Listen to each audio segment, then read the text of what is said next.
I am recording. I am recording. Ba, ba, ba.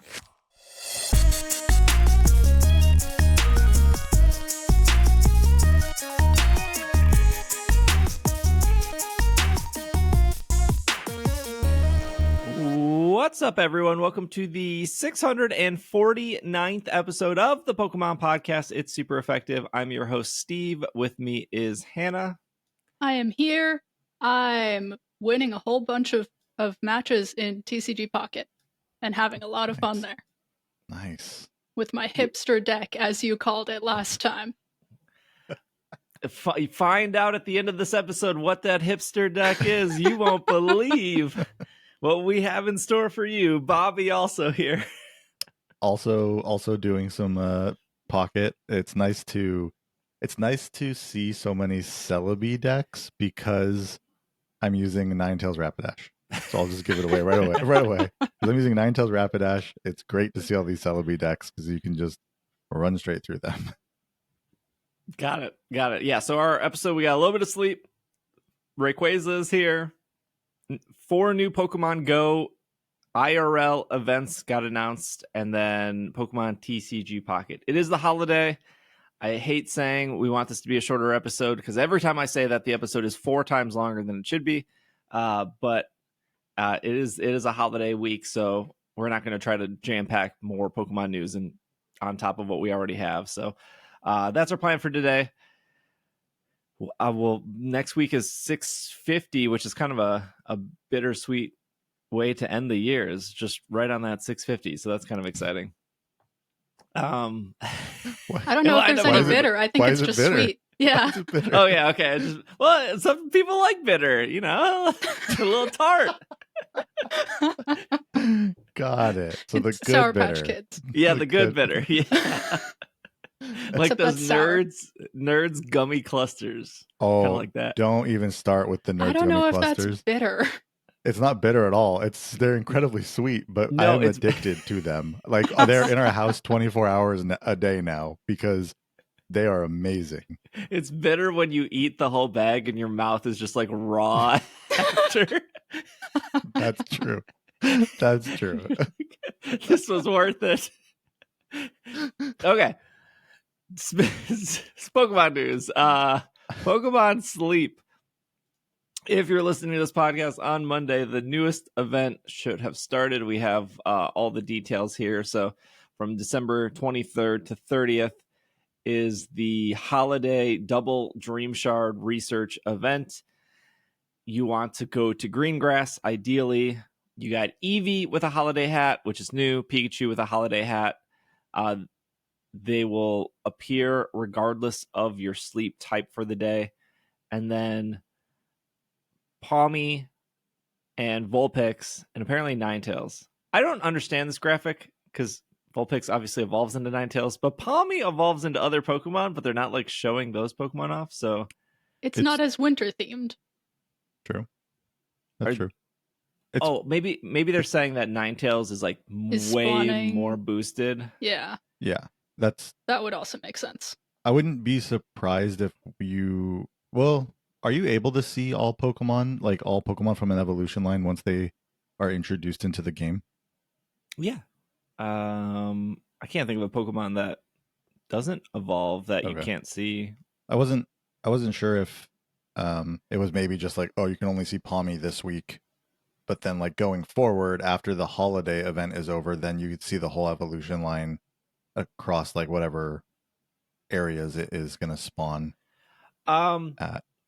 Actually, you might be right, because I think when the Lapis stuff came out, and it was like Dratini, Stuffle, and Ralts on Greengrass, I don't think you could ever see those evolutions. Mhm. Right. Same with like Power Plant. I feel like you wouldn't see like Luxio or Charjabug on Greengrass for that like first 2 weeks before they migrated. Migrated north. I guess if you were to skip Power Plant, or if you were to skip Greengrass this week, I don't know why you would. Well, Hannah said she might. Yeah, Hannah was saying it last week. I've kind of fallen off the sleep train again Okay. anyways. So. This is a rocky train for you. You're on, you're off. I had a week of early meetings, which means no sleep. No sleep. Yeah. Don't you play sleep in the meetings? No. Well, no, because Hannah doesn't want to bend the sleep truth here. And Oh, right. I remember this. I guess if you were to skip Greengrass completely and go to Power Plant, you would be able to see Palmot and the middle one, or Palmo. the final Palmot. Is it? How do you pronounce it? It's Palmy, Palmo, Palmot, right? Palmo, yeah. Okay. Yeah. Original. The naming line doesn't help the fact that they barely change when they evolve. Well, that's what the names barely change when they evolve, so it's perfect. It's all the same Pokemon in my head. It really is. There's a generous, their words, not mine, generous spread of bonuses and presents. Main skill Dream Shard Magnet will be twice as effective. Double the Dream Shards from Sleep Research throughout the event. Triple the normal amount from December 25th and December 29th. Plus, you'll get a bonus 1,225 sleep points on December 25th. They said there's a one-time limited dream gift on the 24th and another one-time limited gift on the 25th. Ice-type Pokemon will get nice, and they bolded the ice in nice, which I don't know, it's kind of good. Nice bonuses. Ingredient Pokemon will get one extra ingredients from helping +1. Main skill trigger is a 1.5 times. Snorlax will have Rost Berries set, and then bonuses to main skill ice. So ice type Pokemon will get the main skill trigger increase, which there's not a lot. There's Walrein. I'll be using Glaceon. Yeah, I have Glaceon on my team. Increase Before pot. anyone says Delibird, that's a flying type in the game. So Walrein, Glaceon, Obama Snow. Snowbama. Obama Snow. I've never seen anyone use an Obama Snow. I've never seen it on anyone's team. Eggs. Never. I know I have. I thought eggs. I thought it was good for eggs. Yeah, isn't it like tomato egg is what you want technically on it? Yeah. Yeah, not a lot of ice types. Also, it depends what Vulpix is. I mean, how Vulpix plays. There's no way that Ninetales is not going to be we think Ninetales is staying ice, right? Mm-hmm. Yeah. But I don't think it's going to be a berry finder because we just Sneasel. Sneasel's ice. Oh yeah, there you go. Nobody has Sneasel. No one has a Sneasel. Zero people playing this game have Sneasel. Don't comment on the YouTube that you have Sneasel. No one has Sneasel. No one's even seen a Sneasel in this game. Sneasel was a berry finder, so I can't imagine that they would do two berry finders back to back. Sneasel and Weavile are actually dark types. Well, in this game. you know, I just went and double checked. You love to see it. Also, I have a bone to pick with our audience. I got a bone to pick with all of you. Speaking of errors, so last week we talked about whether you could attach energy not in your discard or energy zone to your Pokemon. And we were talking about that. It was probably very casual, right? Everyone was like, I don't know. I was like, I think you can. You guys were like, I don't think you can. It was like, no big deal. I'm like, we'll test it eventually. And then we were like, okay, we'll be back from the break. And then we took a break. And then literally during that break, we tested it. And then when the start of the break, when we came back, we talked about that we tested it. The amount of people that messaged me, from YouTube, Twitch, Discord, Slack, Instagram, of hey, I tested it. It does indeed work. Is did you all just stop listening to the podcast at the same time? Because literally seconds after It's not a bad thing to comment before you're done listening to the end of the episode. If you have the It's not thought, like- that's it's- fine. But It's we not like we did took an test. hour break. But like, okay, I've definitely like I was laughing about this as well because I've definitely done that on a pod like with a podcast before. I've been listening and started to type something out, and then before I like, and then I've gone into like delete it. Like it's been something I would post on like the Discord with the chat or whatever, and then I'd go delete it. Like, oh, whoa, they actually figured it out before. Yes. There was a comment it was a while ago, but I think it was Al, and he was typing in the Slack, and he said like he went to type something, and then his next comment was like, and now I'm deleting everything that I was just typing because you just mentioned it. No, I know people do that, and it's great. It's like very funny and flattering at the same time that people are like, "Oh, I want to test this." I think it's just because of how popular Pocket is. More people were invested in that specific issue, so they wanted to test it. I just thought it was funny that like as soon as we ended that conversation, the next conversation was us testing it. So it wasn't like there was like an hour break. It was like, so I do think like, do listeners actually break when we break? They're like, okay, I'm good right now. Probably. They probably are like, they probably end the segment and then they're like, oh, I have, to go do something. So like, I'll pause it right now while we're at a break and then go do the thing or type to you. This is what I'll type to Steve on Slack. Yeah, I think it's more so when you have a comment and you want to get the comment out, regardless of where you are in the podcast, you'll pause the podcast or the video or whatever it is and comment. I know that sometimes I will be watching a video, I will pause the video, I'll write a comment, and then I'll wait. I'll keep going with the video and I'll wait so that I got the thought out, but I will see if I'm corrected before the end.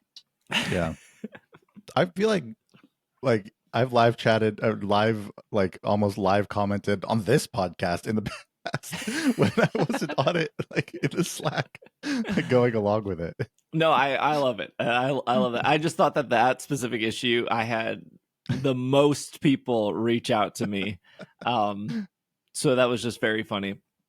Also, like a little behind the scenes, the reason we started doing the breaks was because of feedback from the Slack of people being like, I like that the show is broken up because it makes it easier to consume instead of like just 90 minutes of straight talking. I don't think I could last that long. I have to go to the bathroom too much. So the breaks are beneficial for me to go to the bathroom. Okay, two more things I want to talk about for Sleep that I forgot to put in the notes. Number one is they showed the bonuses, or the things you can spend money on in the game for the holiday event. And the middle one, which is 1,200 gems, has a good camp ticket in it. I think it's a good camp ticket, like 5 Pokeballs, Poke Biscuits, I'm sorry, and then like 2 Palmy incense. So I don't remember what the most expensive one was, which was like what in usually Pokemon Sleep currency is like $30 or something. But usually if they put a good camp ticket in a bundle, that is worth it because a good camp ticket on its own is like closer to like $10. And I know 1,200 gems is a little bit more than $10, but I think the other items balance out. So anyways, this is not a very in-depth study of like, is this optimized and worth your money? But if you have a bunch of free gems like I do, because I think I'm up to like 1,400 free gems, I just don't like spend them on anything.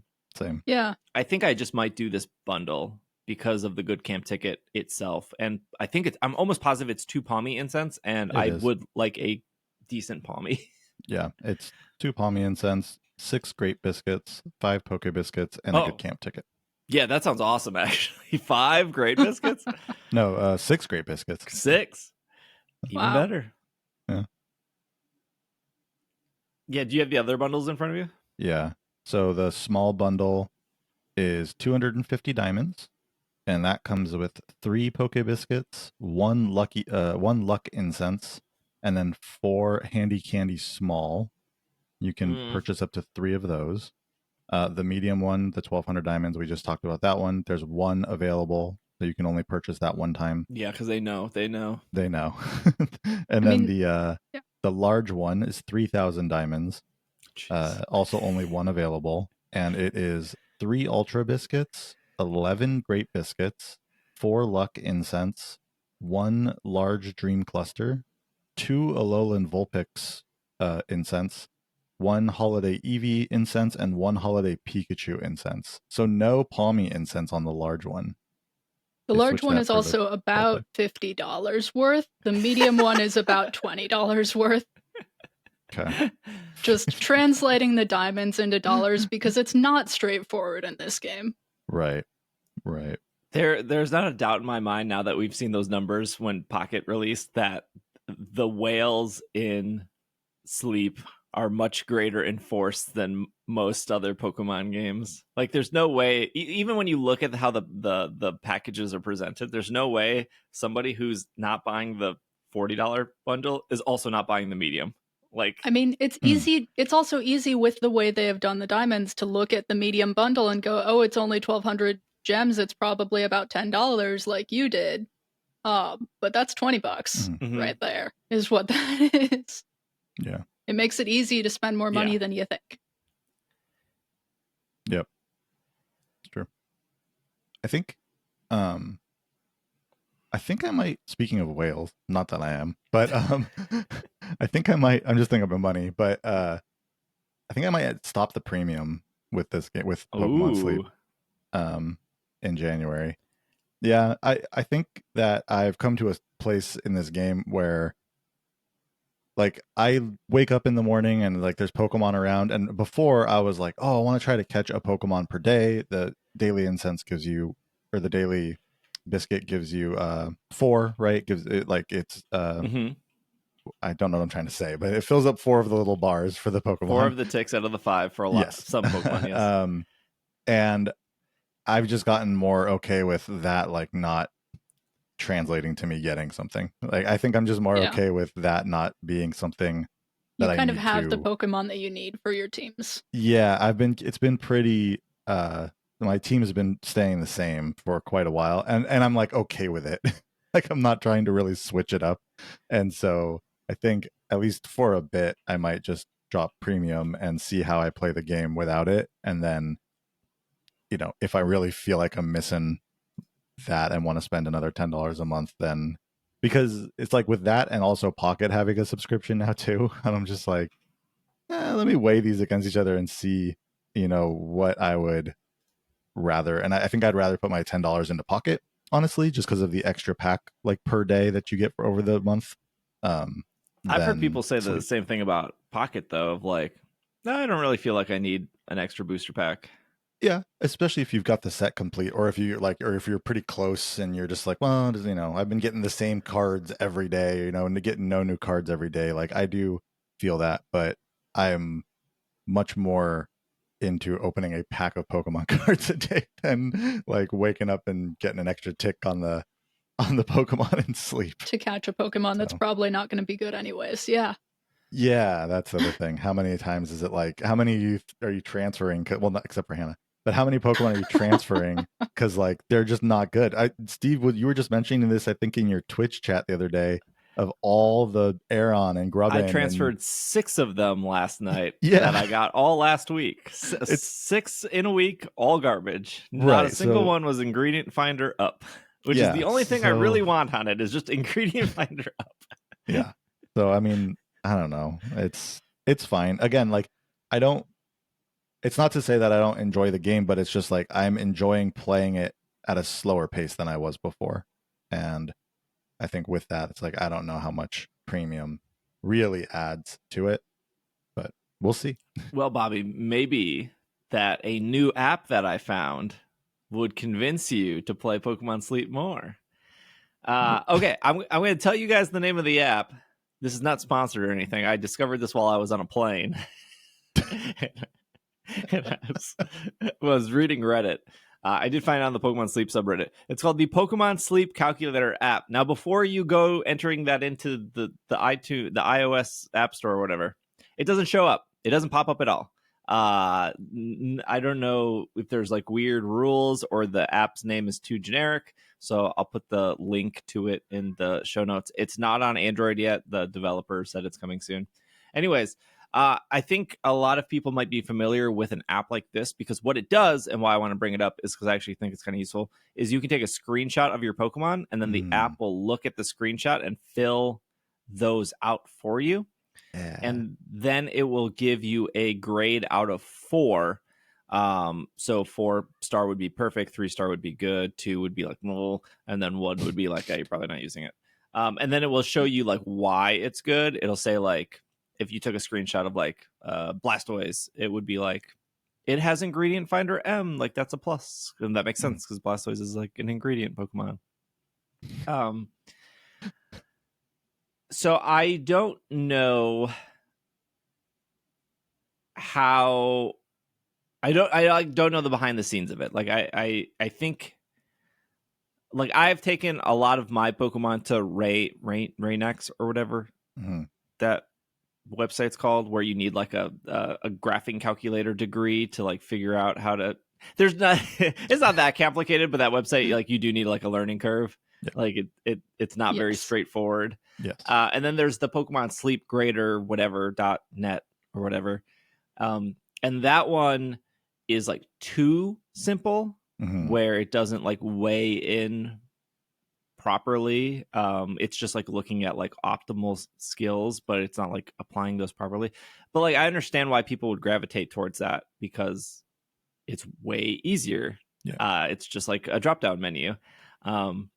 This seems like a really good in between, and all the comments on the subreddit, I just want to point out that the subreddit is very hardcore. We've talked about the Pokemon Sleep subreddit before. They're very into min-maxing. They all seem very happy with this app, which is a good sign because they're not happy with sleepgrader.net.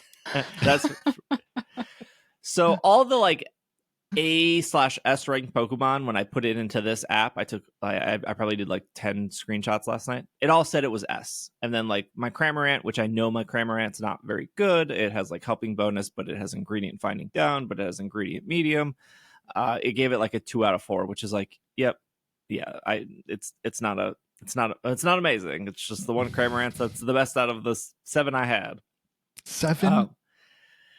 Yeah, I used like 2 Master Balls. You went hard when Cramorant came out. That's I true. did. I forgot about. I feel bad that my only Cramorant is incredibly good.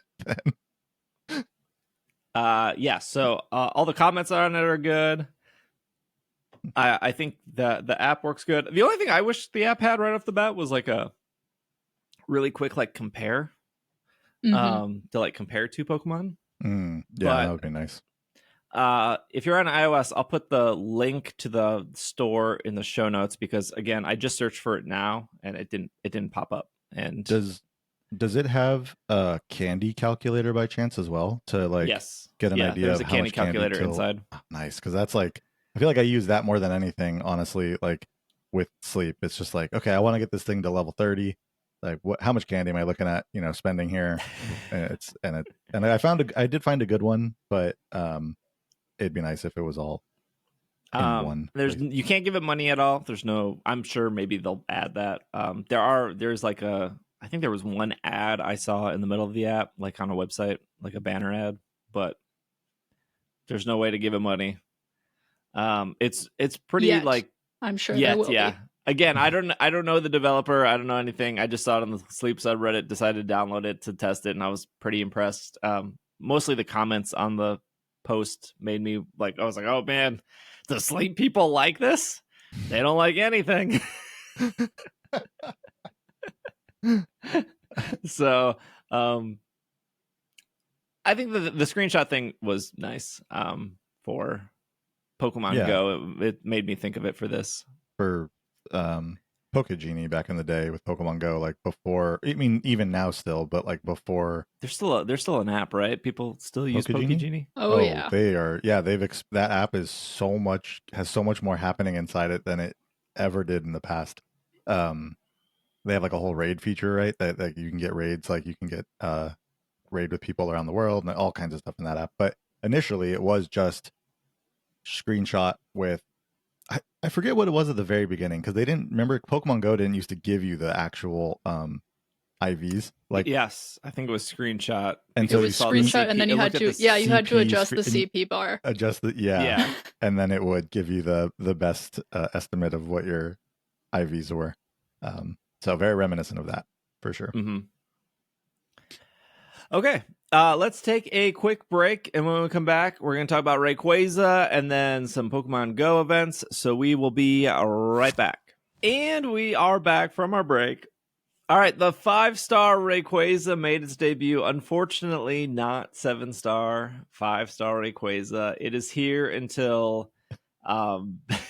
Did you hope this was an error that we were gonna find out like no, day no. one? It's actually the exciting part, the shiny. It's still shiny. The shiny part is still real. That would have been a terrible mistake if it wasn't shiny. It goes until January 5th, I believe. So you have plenty of time while you're listening to this. It is 5-star. If you're getting the game for Christmas, you have to, I believe, get credits for Mr. Ed Sheeran, and then the 5 stars unlock, or you have to join somebody else's raid in order to do that. And then 6 stars. I think it's a little bit more than credits. I think that it's credits and then the tournament as well.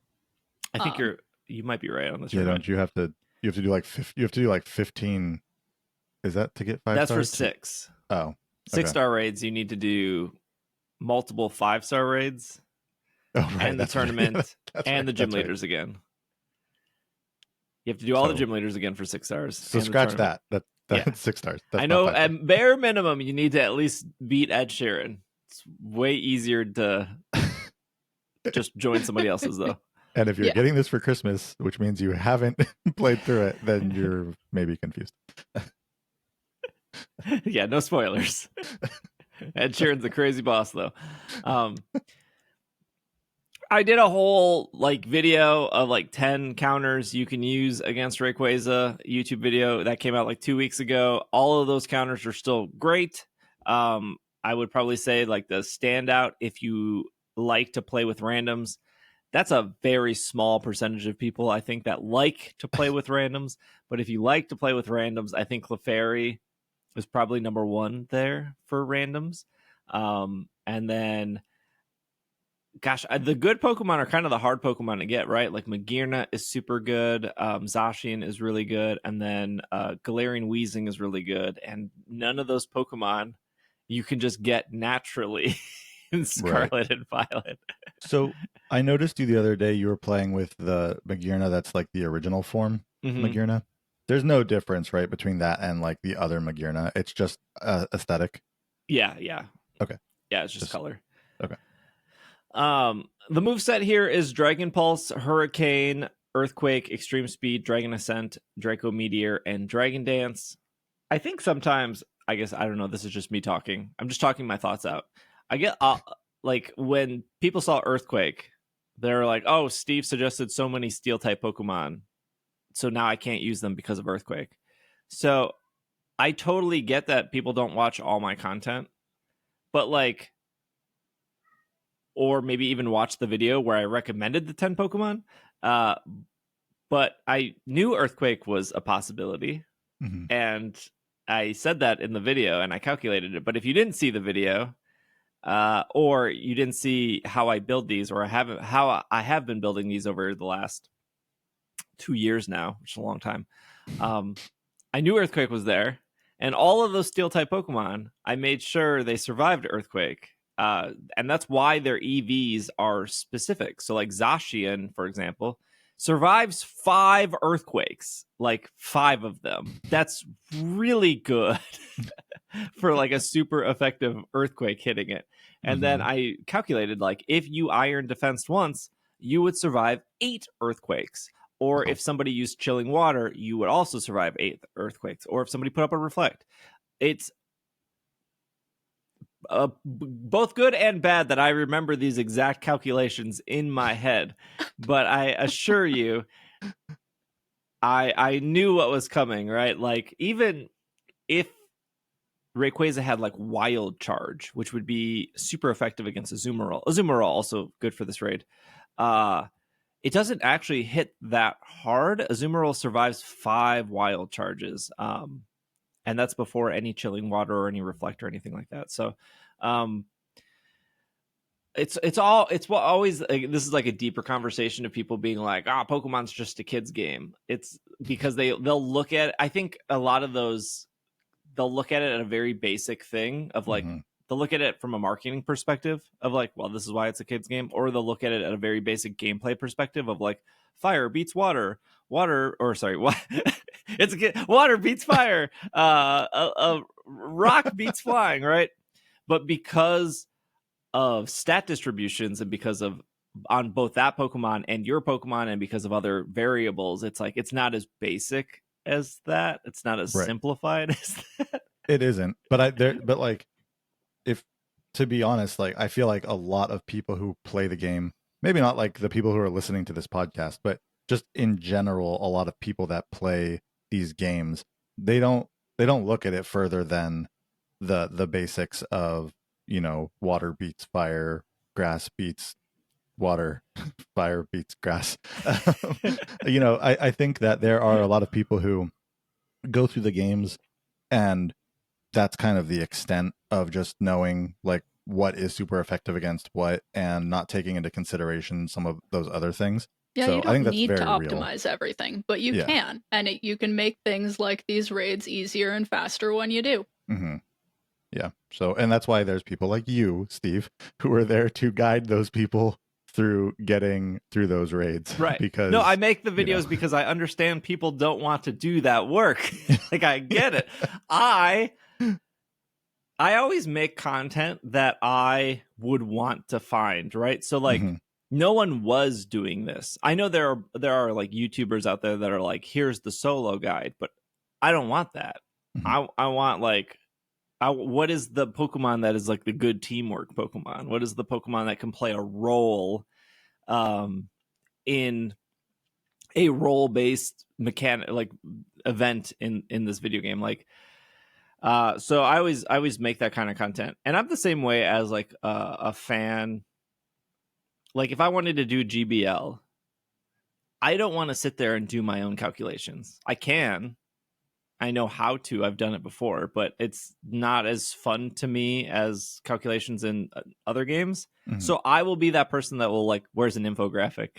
Like, yeah. Like, I just give me the basics here. So anyways, I also, when I was building Rayquaza, this is like fun little trivia thing. I looked up what moves it had in the anime. So it had Dragon Ascent, Dragon Pulse, and Draco Meteor. Those are the 3 moves. Spoiler for the anime. Those are the 3 moves we've seen it use against Roy and Liko in the anime. It has all of those moves in this raid battle. So it has all the confirmed anime moves. That's just like a little fun trivia. So I made sure to make sure I calculated all those moves, even though they weren't, like Dragon Pulse isn't that strong compared to some of the other moves. And then I was worried that because it was going to be 5-star, people did really struggle with Walking Wake and Iron Leaves. And Walking Wake and Iron Leaves came back multiple times and people still struggled with it. And like Iron Leaves can go to like +6, like right away with Swords Dance. And Walking Wake, I can't remember what it did that was like really annoying. I think it knew Dragon Dance. But people struggled with those, even though they were 5 stars. And I remember one of my best raid build videos was the Dialga and Palkia one, which I thought was like, I didn't even think I needed to make a video for this, but people were like, no, I don't know what to bring against Dialga and Palkia. So people found that difficult. Personally, I found Rayquaza to be easier than all 4 of those raids, but I really do think it was like, we just want you to catch this. Right. Yeah, they weren't really trying to make it difficult. They're just trying to make sure people do it. Yeah. But because it was, in my opinion, maybe some people struggled with it, because it felt relatively easy, I do just wish there was like a 7-star version of it. Like I can easily see how they could make Rayquaza so much harder, like Mewtwo level hard. Right. And part of me was just like, man, I wish they released 2 of them where like, here's your free not free, but here's your shiny 5-star Rayquaza. It might take you 1 or 2 times, but you'll be able to catch it. And if you just want for fun, here's a 7-star. They did this in Sword and Shield with Zeraora, although you couldn't catch it.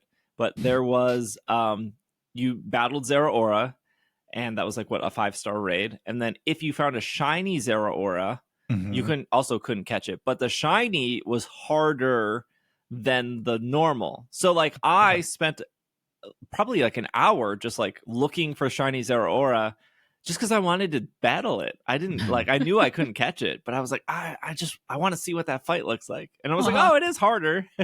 Not that much harder, but that was cool. Pokemon Go did this recently with Toxtricity. Thinking that same thing. Yep. It would be very similar to that. Yeah. Toxtricity. 4-star. You could get the 4-star that didn't Dynamax, or that wasn't Dynamax.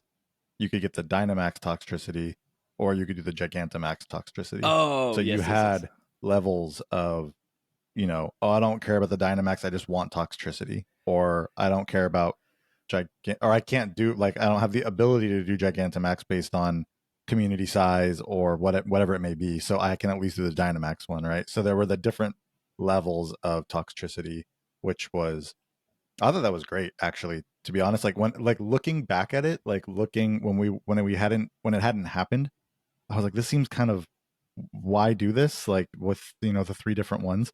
But actually in play, that was great. I thought that was great. So yeah, that would have been cool if they had 7-star Rayquaza out as well. Hannah, you got your Rayquaza? I did in one of the battles while you were in the Pokemon headquarters. I got off work and started building my Pokemon and immediately hopped in as soon as I could. I can't remember what you brought. I built Tinkaton because it was the first Pokemon I saw in my boxes of the Pokemon that you recommended. Oh, okay, yeah. Tink is good. Yeah. She survives quite a few earthquakes. Bobby, did you get your Rayquaza? I did not. No. While you were recording or streaming, I was working. I was actually working, so I couldn't go grab my Switch. But I'll get one before it's over. I think I'll probably build up a Clefairy and go try it out. Yeah, Clefairy's cool. I haven't caught mine yet, even though I've done it like 60 times now at this point. I'm going to catch mine on Christmas. Just make sure it's not a Boxing Day shiny Rayquaza. Right. That's the before 6 p.m. Yeah.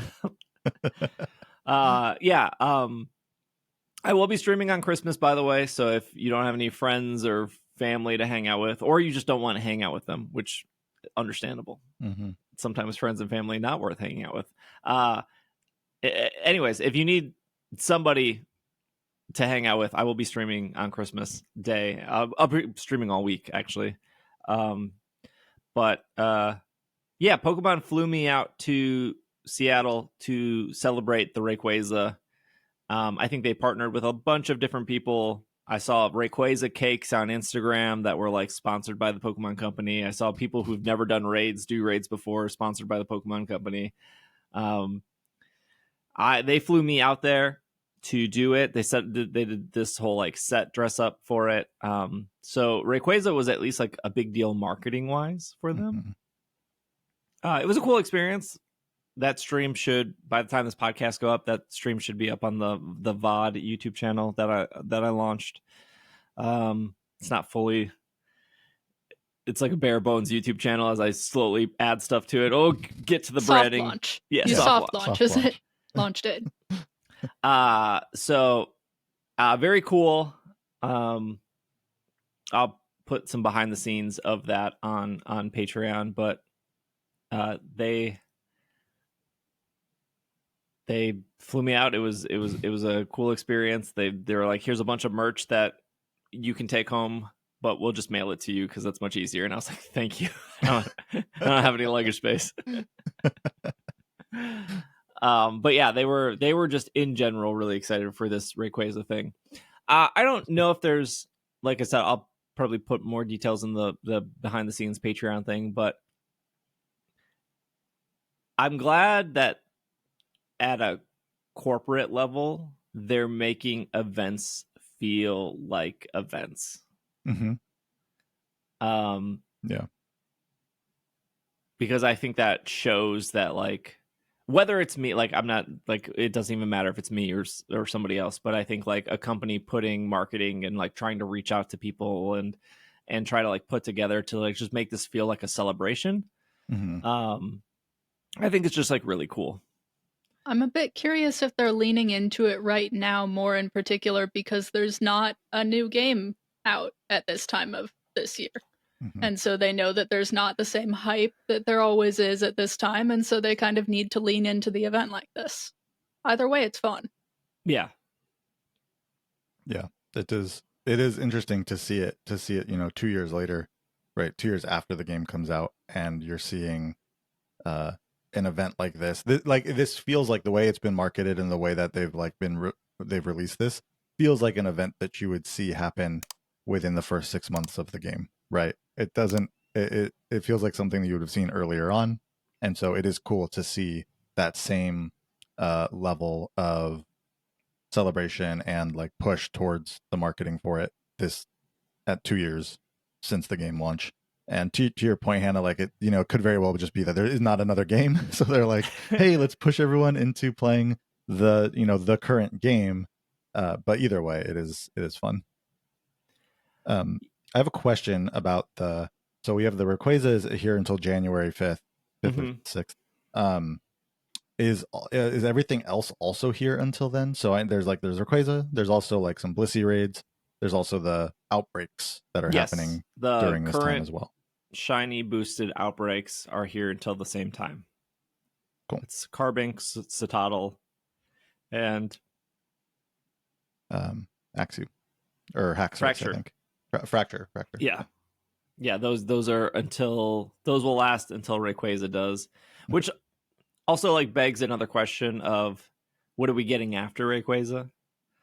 Pokemon Day is in February. I very confident they will do another raid event in relation to Pokemon Day.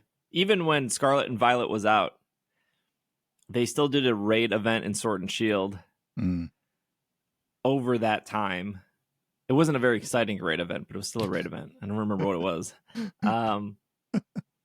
And I don't think we're getting ZA. No, before January Pokemon 28th. You don't think January 28th Pokemon Legends ZA? Yeah, no, I take it back. I do think they used all their marketing budget on Rayquaza and flying me out there. They had none to advertise ZA, so they're just going to drop it. They're just going to release it. Yep, surprise drop. Perfect. No, I maybe we'll do a speculation episode at the start of the year, but I definitely think ZA is going to probably be the fall February or fall November thing. Yeah. And they're going to spend all year marketing it. Yep. Especially with how the TCG has played out and like how that usually follows along, and they've really pushed that stuff out. So, yeah. Cuz this summer or this upcoming summer would be 2 restricted legendaries. Right. Which then also makes me kind of think, what if ZA has a battle mode? Because we need something in between Gen 10. Surprise, Gen 10 and ZA come out at the same time. I mean, BDSP and Legends Arceus were really close together. But I hope it's not that. I hope these games have time to breathe. Speaking of breathing, if you like going outside, I have 4 city safaris for you. That might have been our best transition of the year.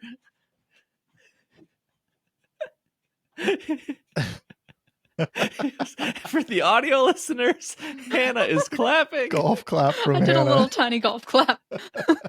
When did they announce this? I don't know when they announced this. I woke up and people were like, "You got a Safari Zone?" I was like, "What are you talking about?"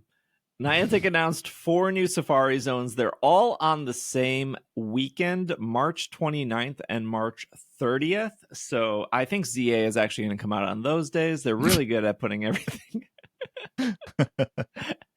A lot of these places brand new to Safari Zone, which is really cool. So Milan, Italy. I think I'm saying Milan right. You are.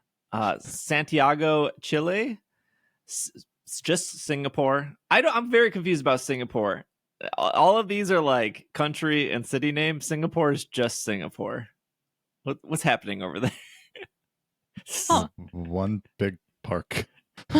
One country, multiple please. Cities. Does Singapore not have cities? I'm very confused. They definitely do. They absolutely do. Maybe they're not sure yet. Maybe they're like still maybe working. It's just maybe all of Singapore. How big is Singapore? Not. It's big enough that they wouldn't do. I don't think they would do a city safari for the. It's called a city safari, not a country safari. Country safari. The whole country. Yeah, it doesn't say where. Maybe they're still deciding between like 2 cities or something like that. Huh. It says location just Singapore. It does all over the website. Is it possible? I don't know a lot about Singapore. Is there happen to be a city that is Singapore within the country of Singapore? That's what I was wondering. It looks like it's just the country name. Maybe it is just all of Singapore. Maybe the country of Singapore just gave Niantic extra money to be like, turn it on for our entire country. Well, there's a lot of grandmas in Singapore, you know. Hold on. And Niantic did say their number one customer is Singaporean grandmas. The capital of Singapore is Singapore. But it doesn't say Singapore. Well, I'm seeing places calling it a city-state, so it's possible. Yeah, but There's... I didn't think our Christmas episode was going to be discussing the political landscape of Singapore. There's people that are fearlessly typing in the comments right now. I feel like I should know more about this. Please comment on our YouTube video if you understand what's happening over at Singapore. Well, they did have an event in Singapore before, a long time ago, like 5 or 6 years ago, before COVID. And I don't know where in Singapore that was, but when people talked about it, they just said Singapore. Uh-huh. Okay. I feel bad because I've had multiple friends who lived in Singapore, and I'm coming to the thought that I'm not sure where they lived. I think Singapore is just Singapore. I'm looking it up on Google Maps, and I think it's all just Singapore. Okay. But there are areas of Singapore that have like names. I mean, there are islands, but it's pretty small.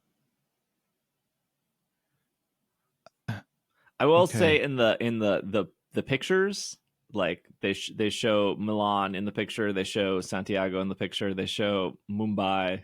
The 4th location, by the way, is Mumbai, India. Yes. And then for Singapore, they just show the airport. The picture is just the Singaporean airport. I'm Singaporean, Senator. It's just the airport. Because okay, I see Singapore airport. I'm just looking at a map, and I do see like the country of Singapore. I looked up on Google, is Singapore a country or a city? Yeah, it says it is considered a country and a city-state. Okay, yeah. Yes. Because there looks like there is a place, I'm just looking at a map as well, that is like Singapore within Singapore, and maybe the whole area is called that or something, but I think everything is just Singapore. Because what is, and I'm probably gonna say, is Kuala Lumpur in Singapore? Isn't that an airport in Singapore that people land in? Or is that maybe that's Malaysia? I don't know. It's in Malaysia. That's in Malaysia. Okay. Yep. Okay. Here's what I know about Singapore. Singapore has not much. That was it. Here's what I know about Singapore. One is their airport is up there with Incheon's airport and Japan's 2 Tokyo airports, Narita and Haneda, of being one of the best airports in the entire world. That's number one. That's what I know about Singapore. The second thing I know about Singapore is that airport has an official Pokemon Center in it. Right. Forgot about that. So that's all I know about Singapore. They have a really good airport, and there's a Pokemon Center in the airport. And Singapore's like on the equator, so it's like really hot. Or near the equator. It's pretty close to the equator. Okay. It's a beautiful looking place for sure. But good to know a little bit more about it, because that caught me by surprise. So 4 city safaris at once. This is the most they've announced, all on the same day. Kind of makes sense because January would be nothing. February would be Unova tour. I don't know if America is ever going to get a city safari, since we're guaranteed like the tours at this point. This is our 5th tour in a row in February. Yeah. And we always get a Go Fest. I really genuinely don't think there's ever going to be a year where we don't get a Go Fest, right? Like until the Go Fest stop happening. Yeah. Yeah. Oh. And so America gets 2 guaranteed events a year.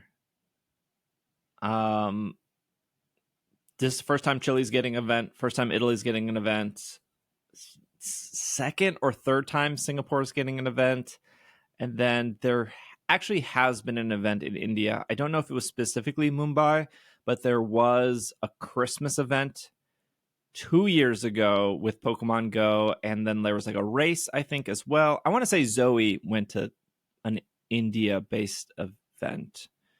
I know there's Indonesia events because I went to an Indonesia event this year, but I want to say there was one in India and there was one in Indonesia, because there was, from what I remember with Indonesia, there was 2 in Bali and 1 in Jakarta. Well, they do India events for the Festival of Lights. Yes. As well. That's India only when they do those Festival of Lights events. Yeah.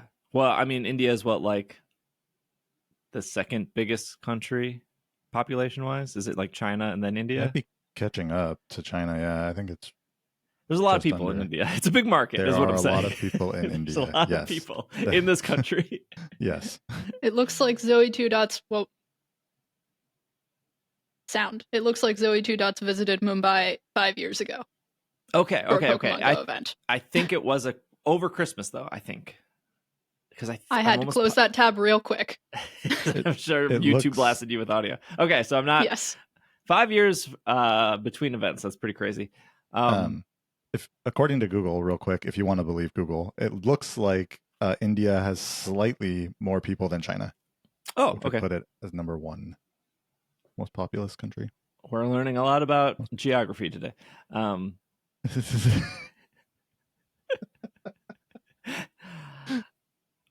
Let's say you guys got a free trip to one of these 4. Where would you be going? Probably Milan, just because I am a fan of Italy. Have you been before? I've been to Rome and Sicily. I'm okay. Part Sicilian, so I have been to Rome and Sicily, and never made it to Milan. But I do really like Italy, so it'd probably be Milan or Singapore. I don't know that I have a preference, to be completely honest. I've never been any of these places. All of them sound neat. Yeah, they do all sound neat. I mean, my number 1 would definitely be Singapore because of the Pokemon Center. And so you can learn more about Singapore. We can learn about this. Okay, hold on. I know a third thing about Singapore. I do. Oh, no. Airport, Pokemon Center, Shake Shake in a Tub is a Singaporean chain, and it is the best fast food I've ever had. So that would also influence my decision to go to Singapore. So, real quick Singapore thing as well. One of my good friends from college, his dad was like the, I don't know, top sales, like the sales VP for the Asia Pacific region for Crocs. Oh, I'm interested. So I knew you would be.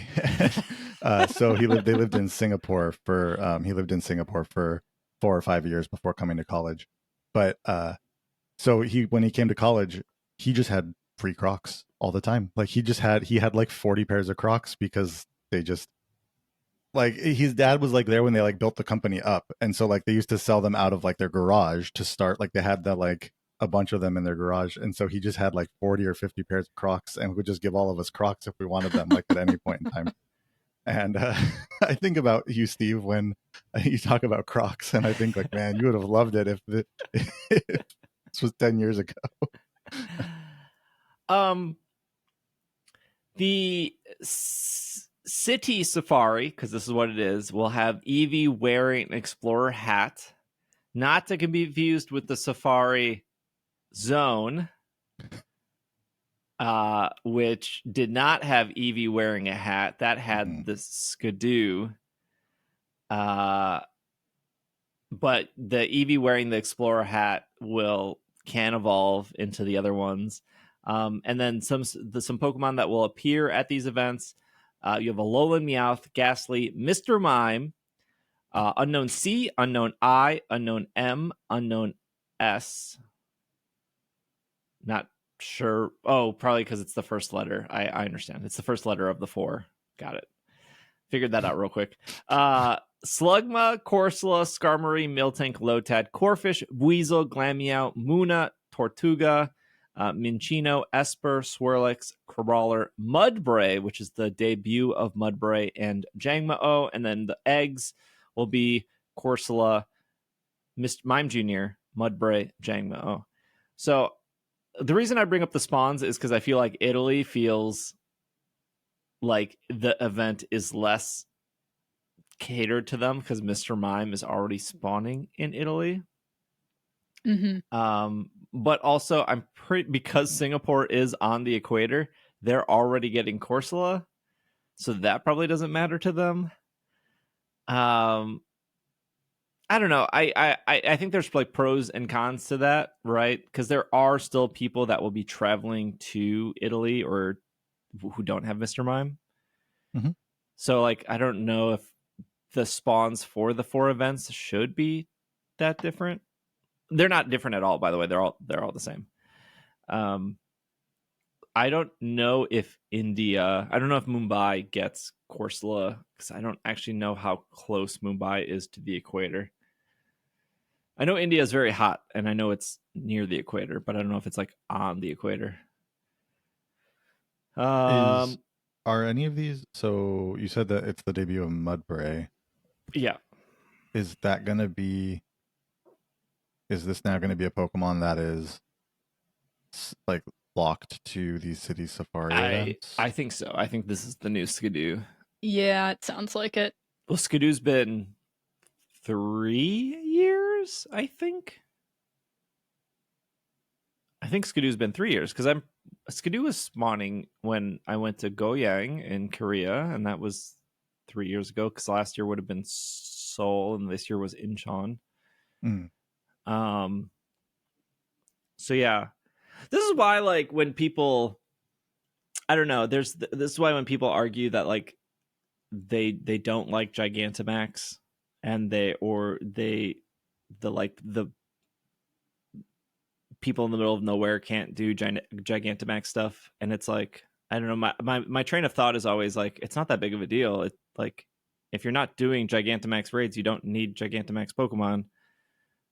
You can like ignore that entire thing and not feel left out. Basically, everybody is missing out on something.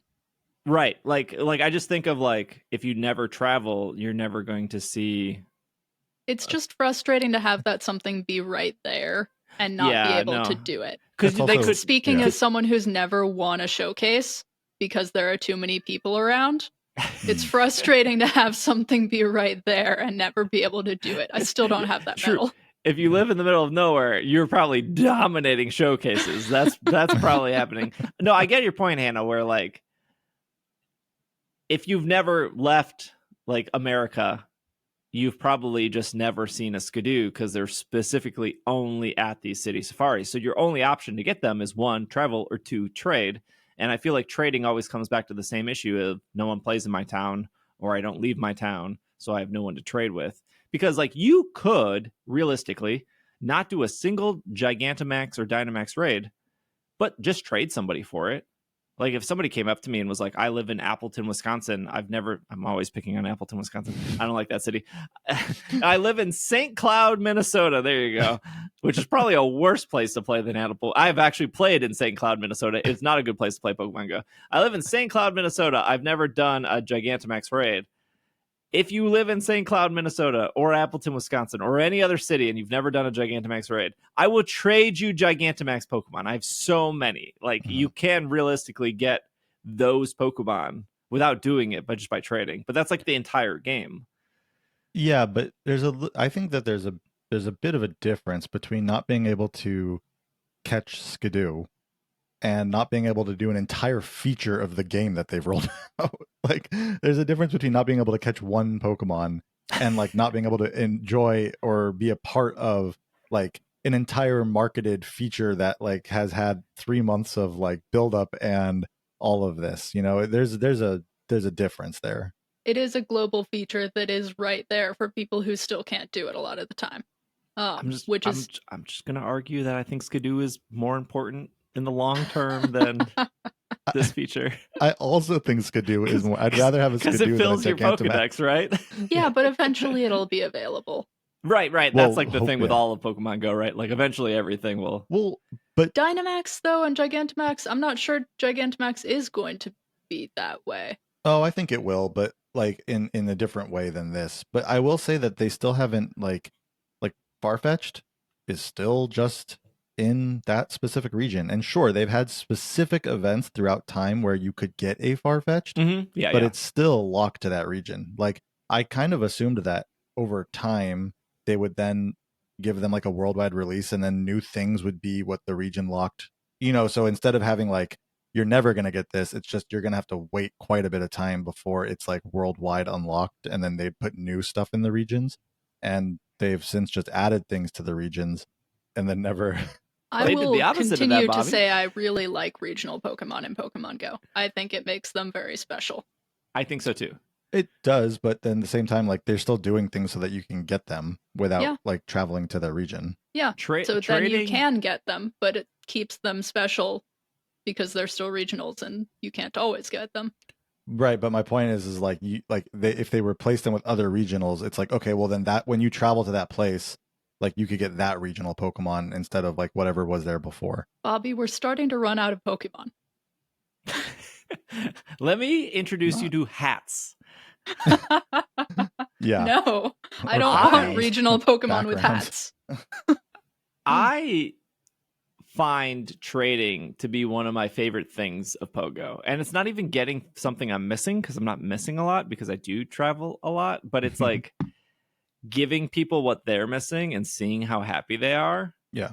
Is like better than getting the 98% Gigantamax Lapras to me. Like, right. Well, yeah, I mean that there's that. I mean, so I will say, we're just backing up for a second. My point about the regionals being like new regionals was this was like back when we only had like 2 or 3 generations of Pokemon out. I was thinking that was like how they were going to go about that, like eventually have worldwide releases. We're now, 7, 8 generations of most Pokemon being out. They never did that. So that's not probably going to happen. But I agree. Like, I think that, Steve, you're much more community based in the things that you do with the game as well, though. I mean, you like trading because you are always in places with a bunch of people to trade with, right? Whereas, I'm not going to St. Cloud, Minnesota that often. Yeah, that's true. I don't think I've ever traded anyone in St. Cloud, Minnesota. Right, but to that point, I mean, how often are you trading when you're actually in Minnesota versus like you're trading at all these events that you're traveling to, right? You're not like meeting up with people at Mall of America and trading stuff that you caught back in Japan, or that you caught somewhere else. I have traded at Mall of America. I've definitely run into people at Mall of America who know that I play there, and then I always do try to trade them. I'm always the one that's like, hey, you want to we got one special trade. What do you want? What do you want? Tell me. Please take my Pokemon. I have too many. Anyways, no, I don't. Okay, so like Mudbray seems like the new Skidoo for this year. I would also assume there will be more city or safari. This is a city safari. City safari. It's a city safari. I assume there's going to be more city safaris for the year, which will also feature Mudbray. I don't know how, like how is Skidoo going to actually get introduced to everyone else? Because are they just going to put it in the wild? Are they going to make an event for it? Is it going to be at like a Go Fest, for example? They will probably have a ticketed event for it. I was going to say, based on how they've been going lately, it's going to be a ticketed event in egg only, like in rocket eggs, or like raid only or something. This is going to ruin me. I need to get rid of my Skidoos. Quick. Somebody come to Mall of America. I need to get rid of my Skidoos before they go down in value. I've been holding on to them for too long. I need to unload these Skidoos. I'm ruined. No, Skidoo was always a hit. Anytime I traveled somewhere, Skidoo was like, do you have Skidoo? And if you had an extra shiny Skidoo, they would hand you their car keys. They would be like, please give me this for the Skidoo, please. The rarity that the Niantic has put on some of these Pokemon is hilarious. Like, if you have never played a main series game and you only play Go, you are in for a surprise when you go play a main series game and find out how common some of these Pokemon are that have been so rare in Pokemon Go. Yeah, Mudbray's like the first Pokemon on the second island you run into. He's like everywhere. Yeah. Mm-hmm. Yeah. You literally have to play the game for like 2 hours before you see a Mudbray, and then you see him nonstop.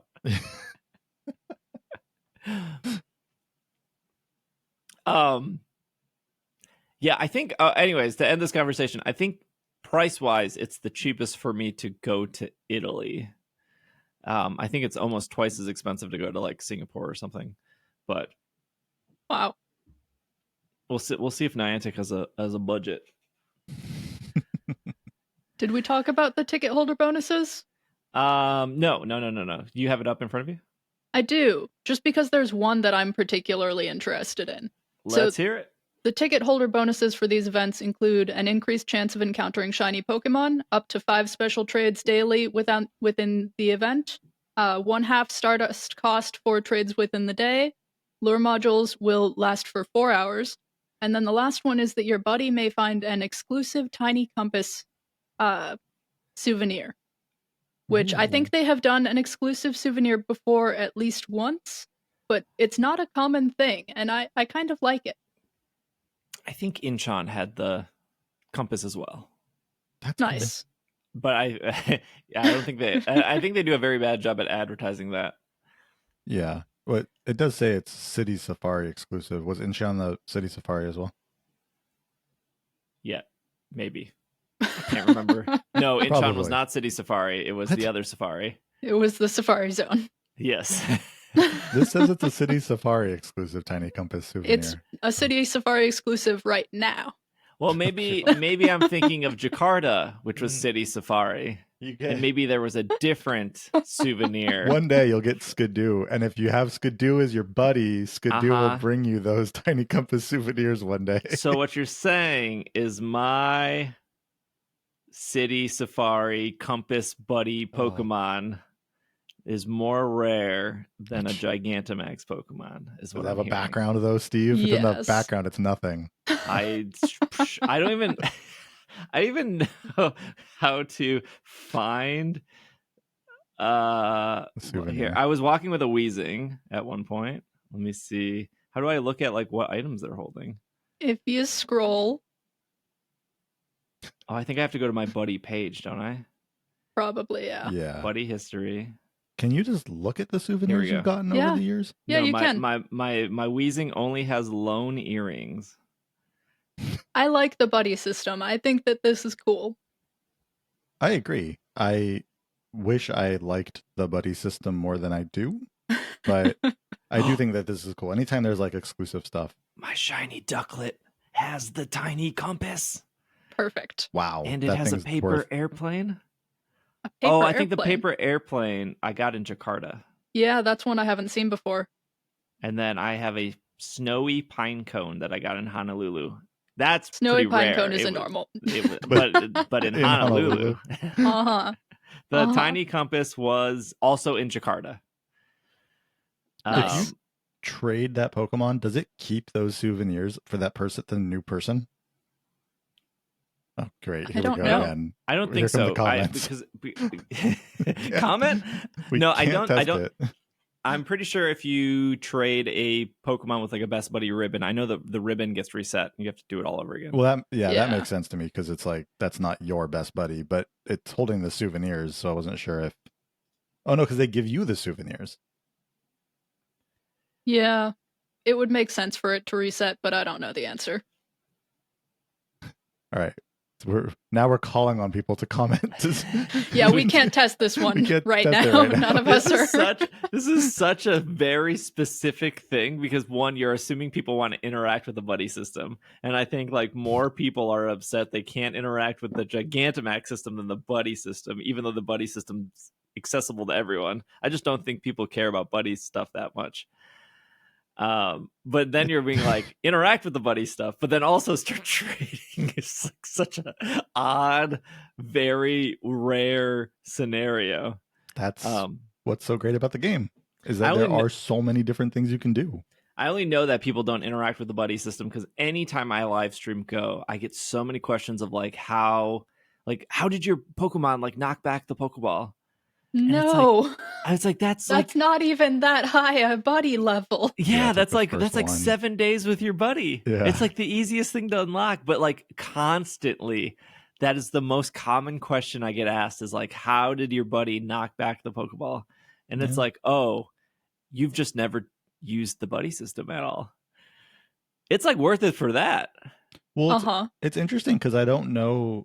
We all know so much about the buddy system for two reasons. One, we are here. We were here before the system existed. And we are this invested that we're here talking about this for hours. But also, we were there when it started. So it was marketed and, pushed out. And we all learned about how this works. And it was new. But if you're coming into this game, yep, it never explains all these things.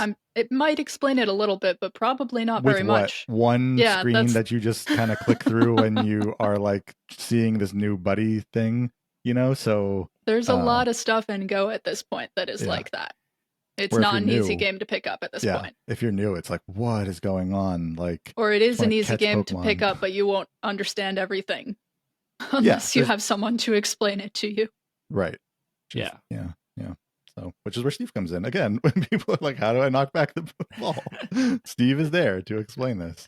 I've showed a lot of people how to quick catch over the years, but even like as someone who plays the game every day, it took me over a year to get my shiny Jirachi because it took me like so long to get the 10 best buddies because I just don't interact with the buddy system. It's not my first thought when picking the game up, and it's like, if I'm picking it up, I'm going to go for a walk. And I don't feel like part of that being taken up by me, like fiddling with like the buddies and getting all of that done. Meanwhile, I have 14 best buddies and I've barely made any progress on that this year. Wait, how do you check that? You do, was it like buddy 5 or something? 5 in your Probably. storage? I have a tag for them. I have 26 best buddies. Nice. I think I have, let me look. I think I have 10 because I got my 10. But yeah, it's buddy 5. Yeah, I have 10. So I got my 10 and I was like, yep, not doing any more of those. Comment below on the YouTube video how many best buddies you have in Pokemon Go. All right, we need to take a break. All right. We'll be right back. And we are back from our break. Mythical Island is here. Gosh, it feels like the set's been out for a month at this point, based on like how many times you've pulled. Yeah, how many times I've opened packs, how much Mythical Island just noise is out there. It feels like this set excitement, not noise, hype and excitement. I don't know, some of it's noisy. Honestly, like I was thinking about it, and it just came out this last Tuesday, right? Yeah, like I was like, no way, it's only been out for 4 days or 5 days. It's wild. It is. It's a very popular app. It is. And it is. I saw this small little statistic that I was saving for this episode, but also it kind of goes hand in hand with just how big I think TCG Pocket is. Reddit does not represent the entire world. I know that. I don't need comments of this. I just want to just their community sizes, right? So like r/Pokemon is one of the biggest subreddits on Reddit because Pokemon's very big. I would advise no one to ever go to that subreddit. It's terrible. It is one of the most toxic and very nostalgia glassed subreddits out there. Yes. But Pokemon trading card game online. We remember this app. It was great. It was fine. Great is just memories, but it was fine. It worked. Yeah, it worked. It worked. It existed since Black and White set, right? So it existed for a long time, base Black and White all the way up until Live replaced it. Pokemon trading card PTCGO on Reddit had 71.4 thousand members over the course of 8 some years, older than Pokemon Go. It was replaced with Pokemon Trading Card Game Live. Therefore, they made a new subreddit and they told people, well, both of these apps existed at the same time for like a year. Yeah. So they needed to like separate it anyways to be like, hey, that's a live issue or that's an online issue. Pokemon Trading Card Game Live, not critically received. This is universal that it's not very well liked. 48.6 thousand members. Okay. So less than TCGO, but also newer than TCGO. Mm-hmm. Yeah. Of course, when Pocket came out, subreddit for Pocket, r/PTCGP, 233,000 members. Yep. That tracks. Yep. It's a popular app. It is. Again, I know Reddit is just a very small part of the internet, but comparing those 3 subreddits together is, I think, 3 times bigger than the one that was out for a decade. Well, yeah. And also, if you look at the, I was just looking at the App Store yesterday, iOS App Store, and I will say, Balatro is, I believe that's on Apple Arcade, so I don't think that counts toward these like download numbers because it's on Apple Arcade. But Pocket is the top free card game in the iOS App Store, at least for the US. So, I mean, it's definitely up there. And Balatro would probably be higher if it was if it was in the App Store as well. But it's number 1 there. So. Yeah, I don't know if is it Balatro? Balatro, I think is how you say it. Balatro? Yeah, because the joke on their TikTok is they'll say Balatro, and then all the comments are like, "That's how you say it." There is a version of Balatro that is paid, and it is the number 1 paid App Store. Is it $15? It's $10. I spent $15 on the Switch. It's on Apple Arcade. Oh, do you not Apple? I would have to turn my phone sideways. Not getting into this conversation. If they made a vertical version of it, I'd be in. I bet this is one of the reasons why Pocket is so good. It's vertical. Yeah, it's vertical. But Steve, you play your Switch in handheld mode.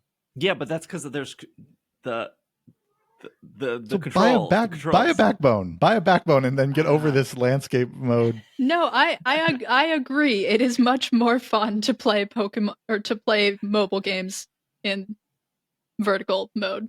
I agree with that as well. My point is that he doesn't play any game if it's in landscape mode. Yeah, that's fine.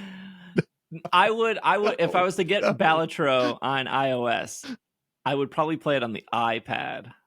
Okay. Because I think my iPad is never vertical. Yeah.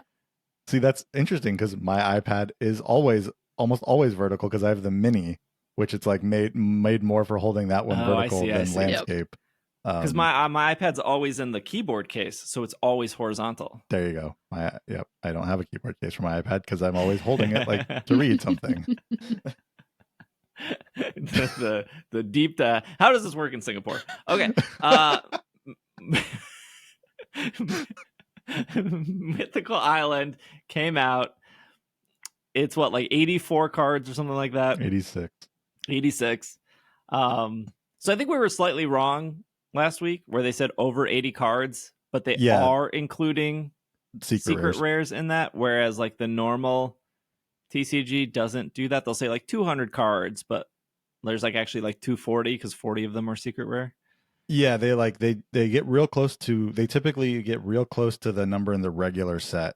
So like, let's say if this was doing it the way that the like physical TCG does it, they would say, more than 60 cards in the in this set. And so it'd be like, oh, there's 68 in the regular set. And then there are whatever that math is to get to 86, 18 secret rares. Yeah.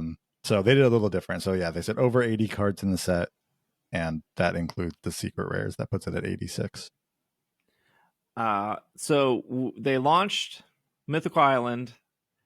It's just, I know we brought up the Reddit thing, but even on like Twitch or Twitter or Threads, there's just so much excitement around Mythical Island.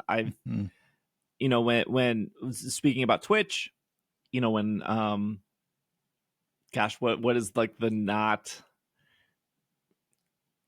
like Pokemon Go maybe, or Pokemon trading card, like not like a main series game, but like I guess like a spin-off Pokemon game, side game, or like a side game. Like, you just like don't see, well, Sleep was kind of hard to stream. That's like Sleep would be a bad example, but you would just like when something is, here's a really good example. Back in Twitch, I guess this is some Twitch history. If you were streaming X and Y or Omega Ruby Alpha Sapphire or Sun and Moon, you were like by default in like this upper position in the Pokemon directory, because it required you to either go to one of two companies to import a 3DS capture card. Mm-hmm. And you had to pay $500 to $600 to get a capture card, or you could just get the capture card itself, which was $300, get it mailed to you. You would have to like solder it and do it yourself. But you were like in this like upper, like almost like an exclusive club of like Pokemon streamers, because there just wasn't a lot of people that had 3DS capture cards. Right? Mm-hmm. Yep. It's true. Even harder to get these days, as someone who streamed by pointing a camera at my 3DS. Yeah. That was another way you could do it. And I remember being in a lot of like Pokemon streaming like Discords, and everyone talking about how they were not excited for Let's Go, but they were going to stream Let's Go because they've always been streaming Pokemon and like they need to pay their bills. It was like a little two-faced, but whatever. And what happened is like Let's Go came out, and all of those people, including myself, got pushed to the bottom of the directory. Why, you might ask, is because big streamers like Pokimane or even like Ninja at the time, they decided to play Let's Go for a couple days because it was so much easier to stream, and it was just easier to get, right? Almost everyone in the world has a Switch. So it was like, oh, I just get this game. I already can stream Xbox, PlayStation, Switch. So all of these people out of nowhere who normally don't stream Pokemon started streaming Pokemon, and it pushed all of those like 3DS only people down. I actually did really well in the Let's Go era, as I spent the last week looking at my Twitch numbers over the last 8 years. But it's like kind of the same thing for Pocket, right? Mm-hmm. You have a game that's free and accessible, and to anyone. And the barrier to entry, the rules of the game, the fact that it's a collection-based game is just, people are just into it. People I've never even heard of have like 3,000 people watching them open packs on Twitch. That's crazy for a Pokemon. You could open packs in PTCGO. You could go, I mean, again, not easy or not accessible. And this is what we said on the podcast for years. Why can't I just buy packs in PTCGO? Why do I have to go to eBay, spend $50, get 200 packs? Great deal, by the way. An amazing deal to go to eBay to get 200 packs for like $50, but then you have to like scan them all in. Mm-hmm. Or you have to copy and paste the code. But no one has ever like even when Live didn't exist and Pokemon cards were at like a peak during COVID, it's not like people were watching. It's not like 3,000 people were watching one streamer open PTCGO packs. It just the accessibility. I think the whole point of this conversation isn't about like streaming or streamers or numbers. It's about how accessible and easy this game is to people out there. And because it is so accessible, it gets more people in, and those people get more people in, and it's just like it's the Pokemon Go effect all over again, except you don't have to leave your house. Yeah, it really is. Yep. It's crazy. And I think that's why there's just that's why it feels like Mythical Island has been out for a month. It's because like every time I log into Threads or Twitter or Blue Sky, it's just all Mythical Island all the time. Yeah. And what's slightly unfortunate about it, about the amount, I'm excited. I'm glad that everybody is so excited about it. That's wonderful. It's a mini set, right? So there are 86 cards. So it's like there's one immersive card, right, in the set. Although again, the marketing said cards with an S in immersive, and but there's only one, which is a bummer. But so you know how many times I've seen that immersive card across my feed? A lot. Like because there's not as much variety in the set, and so what you tend to see is just the same pulls over and over again. Yeah. And one scroll through social media will mean you've seen all the most exciting cards in the set. Right. And it was a little bit of a bummer on night one. So like it comes the new stuff always comes out at 10 p.m. Pacific. So like the new set came out on Tuesday, but technically on the West Coast it was still Monday. And so Monday night stuff came out. And my thought was like, okay, I'm not going to post anything. If I pull like the immersive card, I'm not going to like post it on social media, just out of the like thought of like, hopefully people will be able to open it and have that surprise themselves, like what it looks like, what it is, all the stuff that goes along with it. Within like 15 minutes, I pop on Threads and I see it like 40 times. Yeah. Like, that is a little unfortunate. No spoiler warnings there. Yeah, it's a little unfortunate that's like not even an hour into the set being out and you're already like getting spoiled on some of the most like, the coolest cards in the set. But that is the internet, I guess. Speaking of spoilers though, I'm glad you brought that up. If you've played the other DNA game, Pokemon Masters, that game has been spoiled consistently for 5 years. Like there will be a data mine the night before or even a day or two before like a new character comes out. And so like you'll see on like social media, like the Masters Twitter will be like, who do you think is coming to the game? And like if you read the replies, everyone knows who's coming. That's your first mistake. Don't read replies. Never read the replies. But like you read the replies of like what's coming and everyone knows because they saw the data mine either on Reddit or somewhere else on Twitter. And so they never have been able to keep like a character secret. And what's the craziest thing I thought about Mythical Island is we never saw the Celebi early. We never saw 90% of those cards until everyone saw them at the same time. And there were some other things that got revealed when the Celebi stuff added, like we kind of know like a promo Blastoise is coming, and stuff like that. But it's like really impressive to me that somehow DNA figured out not to spoil the set. So like I was actually like really excited about that, of like we all got to experience the cards at the same time, which we never get that. Like even as Americans, we just get to see the Japanese cards. Way so ahead we of time. know, so we know what's coming. And I think it's always funny when like the UK Pokemon is like, they'll share like, this is like the first time ever you're seeing like Chatot from Prism. And it's like, but it's not the first time ever. We saw this 2 months ago in the Japanese set. Like we know that this card is, so it's like, that's just not like a reality that exists anymore. And that's why like X and Y was a big deal because everyone saw all the new Pokemon. Well, there was a leak for X and Y, but ideally everyone was supposed to see all the Pokemon at the same time, which was like really exciting. So I really liked that about Mythical Island. Was like, I didn't know there was going to be a Cramorant card. That was, yeah, you texted me about that as I was pulling one. You were like, there's a Cramorant in this set. I was like, hey, I just pulled it. I was like, show it to me. I need to see it. Good timing. Because even at the time when because I heard somebody say there was a Cramorant card, and I didn't even like know where to go to see it. Because I was like, where do I go to see this card? Yeah, because like sites were not updated yet. Yeah, It did take a little while for the sites to get the like, here are all the cards in the set. And I guess you technically can see everything from the first moment it drops, because you can go look at the offering rates. You can go through the and see everything, but there's still. And so it's cool that, like, again, like, yeah, you're right. Nothing got leaked. Nothing came out early to like show you what the cards looked like. And you can just go look at the offering rates and see all the cards in the set.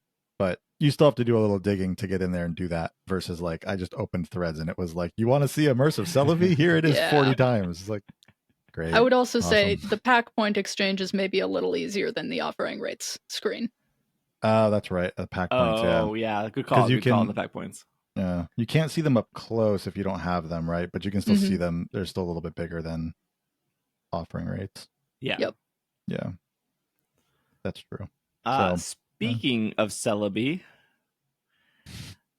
that seems to be the card of the set. That is the, to all the people that complained about Mewtwo decks or Pikachu decks, I am pretty sure Celebi has crushed that record of being the most annoying. As a Ninetales Rapidash player, it's Mewtwo still bugs me more than Celebi does. Like 9 out of 10 times I'm getting sick of Mewtwo, and they've added, now what they've done is a lot of people have added Mew to that deck as well, which whatever, it works or it doesn't, but it's just annoying to like pull up and see that psychic energy in the top left corner, like Mewtwo and Mew. Yep. So yeah, I think Mewtwo is still definitely giving me a harder time than Celebi. By a lot. Especially because, honestly, I think, so yesterday morning I went and I played 10 matches, and I won almost every single one of them. I think I lost 2 on my way to getting 10 wins. On your way to Worlds. On your way to that Worlds Championship. No, because then in the evening I went back and I played more, and everybody had switched from Celebi decks back to Mewtwo decks. Mm-hmm. And it's just miserable again. I can still win against them with my favorite deck, but it's not. Mewtwo is definitely still harder.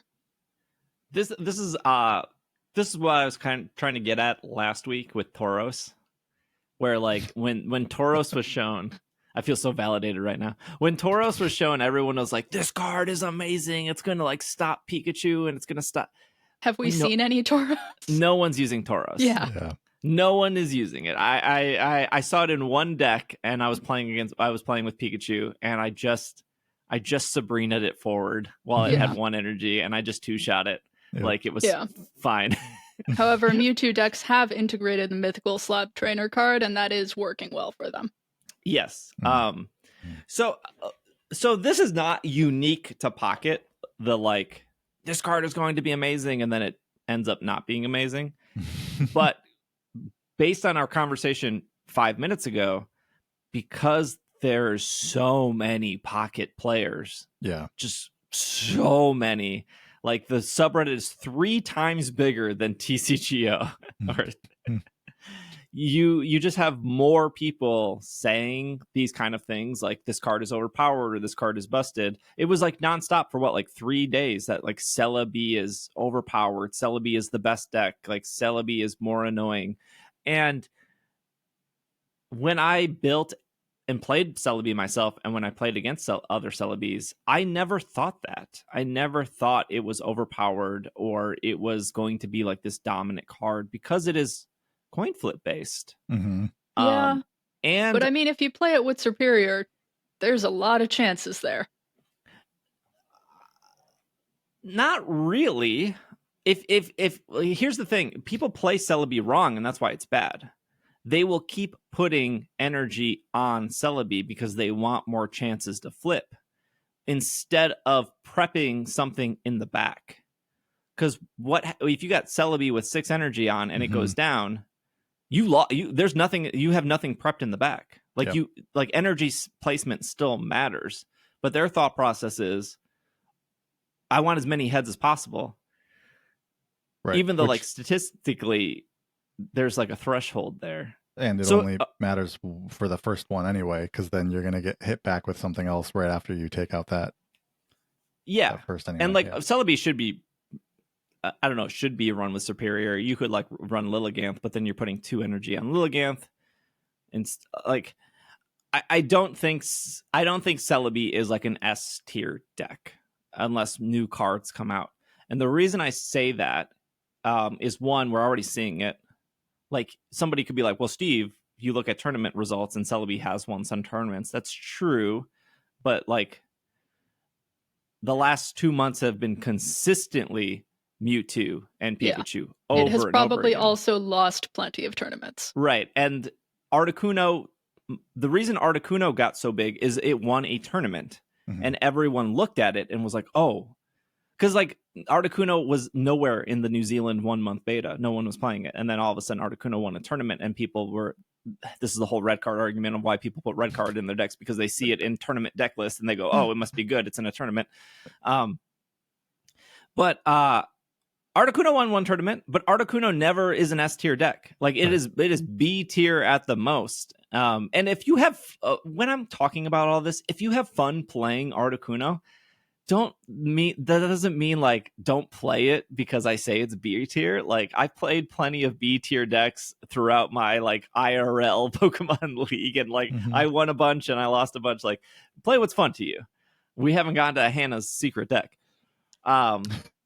But like I don't think Celebi would ever be S tier because it relies on coin flips, and it is definitely possible where you could have 4 energy on, that's 8 flips, you could hit tails on all of them. Here's a really good comparison. There's a reason why it's Pikachu winning tournaments and not Zapdos EX winning tournaments. Can Zapdos EX help you win a specific match with Pikachu? Yes, that's why it exists in the deck. One, it has 10 more HP than Pikachu, which is very flexible. It's also not weak to fighting, which makes it flexible. But for 3 energy, you can flip 4 coins and can do up to 200 damage, which Pikachu cannot do 200 damage. And again, for 4, or I guess technically 2 energy if you have Superior, you can also flip 4 coins and do 200 damage. But never do I think like I need to set up my Zapdos to do 4 coins, right? Like Zapdos is a very specific condition of like, I don't think I can win this match without maybe flipping 3 heads here. And if I don't flip 3 heads, that's that. This takes me to like another thing of like people saying, well, this game is very coin flippy. Pikachu and Mewtwo are S tier decks, and they are not coin flippy. Yeah. That's part of the reason why they're S tier decks. Yeah, that's actually why they're S tier decks. Like, because there's no coin flips. And this is coming from someone, I do love a coin flip. I love the chance of a coin flip. And well, good news, you have it at the beginning of every single game. That is true. It is true. But yeah, same thing. Like when I first started seeing Celebi pop up, I thought, oh, this is really good, except it's coin flip. So there's so much chance to it. There's just so many other decks that aren't coin flip. And just what I was saying earlier, Ninetales Rapidash, 80% of the time I play a Celebi deck, I have no problem beating it with Ninetales Rapidash. Honestly, like I think I've played, I don't know, 25 or 30 matches, and Celebi, I've literally beaten like 80% of the time I've seen a Celebi, because it just has no problem. There's no coin flips there. It's like, and it's Celebi's weak to fire, and you get a Blaine setup, and all of a sudden you can one-shot the Celebi with the Ninetales because it does 140 damage with a Blaine. And so it's just, I don't know. It's a fun deck to play. I also have been playing the Celebi deck, and it is fun to play because, like I said, I like a coin flip. But I don't know. I don't think it's as good as Mewtwo. I think that's a good Pikachu. point. I think Bobby is correct. I think Celebi is fun to play. Mhm. I think there is fun to putting a bunch of energy on a Pokemon and flipping like 20 coins. No doubt. Yeah. No doubt. I have seen so many videos in the last week of people putting like 40 energy on Celebi just to like, yep. we already knew the damage cap. Like we already did this with Alakazam 2 months ago. Like, but like people want to see that video. They want to see 40 coins get flipped for whatever reason and be like, wow, it did 1,000 damage. People like a coin flip. I'm telling you, you want to make that Celebi deck even better? Throw an Eevee in there. The new Eevee that does the 20 times you flip a coin until you get tails, and it's 20 times. That makes people real angry real quick. If you start off with that Eevee and just flip like 6 heads in a row, it's wonderful. Yeah, there are also, I think, again, I think this happens in the normal TCG, and you see it happening in Pocket too, where people look at a card and they go, this card is good, but they've never like played it or tested it. And so like when I opened the Sigilif card, I was like, oh, Sigilif seems really good. Mm-hmm. I normally play Meowth, so I can draw one in Mewtwo. Why would I would just replace Meowth with Sigilif, because it does the same thing. It has a little bit more HP, same retreat cost. I can actually Gardevoir it. You can't Gardevoir Meowth. Play 20 matches with Mewtwo. Use Sigilif twice. And both times in those 20 matches, I was like, on paper, this seems amazing, but it's not actually doing anything. And I think people kind of felt that with like Delmise with Celebi, where it was like, Delmise isn't really like on paper. Delmise was like, oh, Delmise seems perfect for Superior and Celebi, and like you can look at like top lists or whatever. Again, there's no Sigilifs there, and it's just like the point I'm making is like this is very common in all of Pokemon. I guess not specifically the TCG of like something looks really good on paper, and then in execution, like Tauros, you're like, this isn't really working out. And I think it's even harder in Pocket because you only have 20 cards. Yeah. Whereas in like the normal TCG, you have 60 cards, so you can like kind of be more flexible. But like I saw more things work. Yeah, like I saw somebody post a list of whatever, I don't even know what they were playing, and they only had one Pokeball in their list, and I was like, "This is crazy! There's no reason." Realistically, in Pocket, you have 16 cards because 2 are going to be Professor Oak and 2 are going to be Pokeball, without exception. There's no deck ever that would not, at this point in the game, not want 2 Pokeballs and 2 Oaks. Never. Maybe Articuno Misty when you only had 2 Articuno. Because like you're only ever going to get one other base Pokemon. Yeah, and when I was playing my Mewtwo Kabutops deck, I didn't really need the Pokeballs. Hannah was that person that had those running the one Pokeball. But I think Pokeball is still good there because you're even in Articuno, because you're getting the other Articuno, and then you need that in your hand. Because again, it's a B tier deck. Well, the reason why it's a B tier deck, but like if you don't have the other Articuno in hand. You only need 1 Pokeball there then. But you have more. You have twice as many chances of coming up sooner if you have 2 of them in your deck versus 1. Yeah, you want the consistency. Yeah. So you want 2 Pokeballs because then you're more likely to get the Pokeball to then get the Articuno to have it in your hand to drop it, so you don't auto lose by having 1 Pokeball. Also, it just thins your deck out. Yeah, I guess. Yeah, to that point, so though, it doesn't like even matter. Even in late game, like if Hannah was playing, I don't know, Kabutops Mewtwo. Even if she didn't need the other Mewtwo, it still gets the Mewtwo out of the deck. So you can't draw into the Mewtwo now. You've removed it, so now you're going to draw into something else. So you're thinning the deck out, which is like really important. Mm-hmm. I guess it doesn't really matter for Articuno Misty because if you don't hit that first, well, yeah, if you don't hit Misty, then it doesn't matter at all. I think Gyarados is the opposite. I think a lot of people looked at that new Gyarados and was like, this is trash. You did. I did. I'll I was call like, you I on don't that think one. this I'll is, call you out on that one. I don't think this is very good. And then I read it again, and I was like, oh wait, I think this is good. Yeah.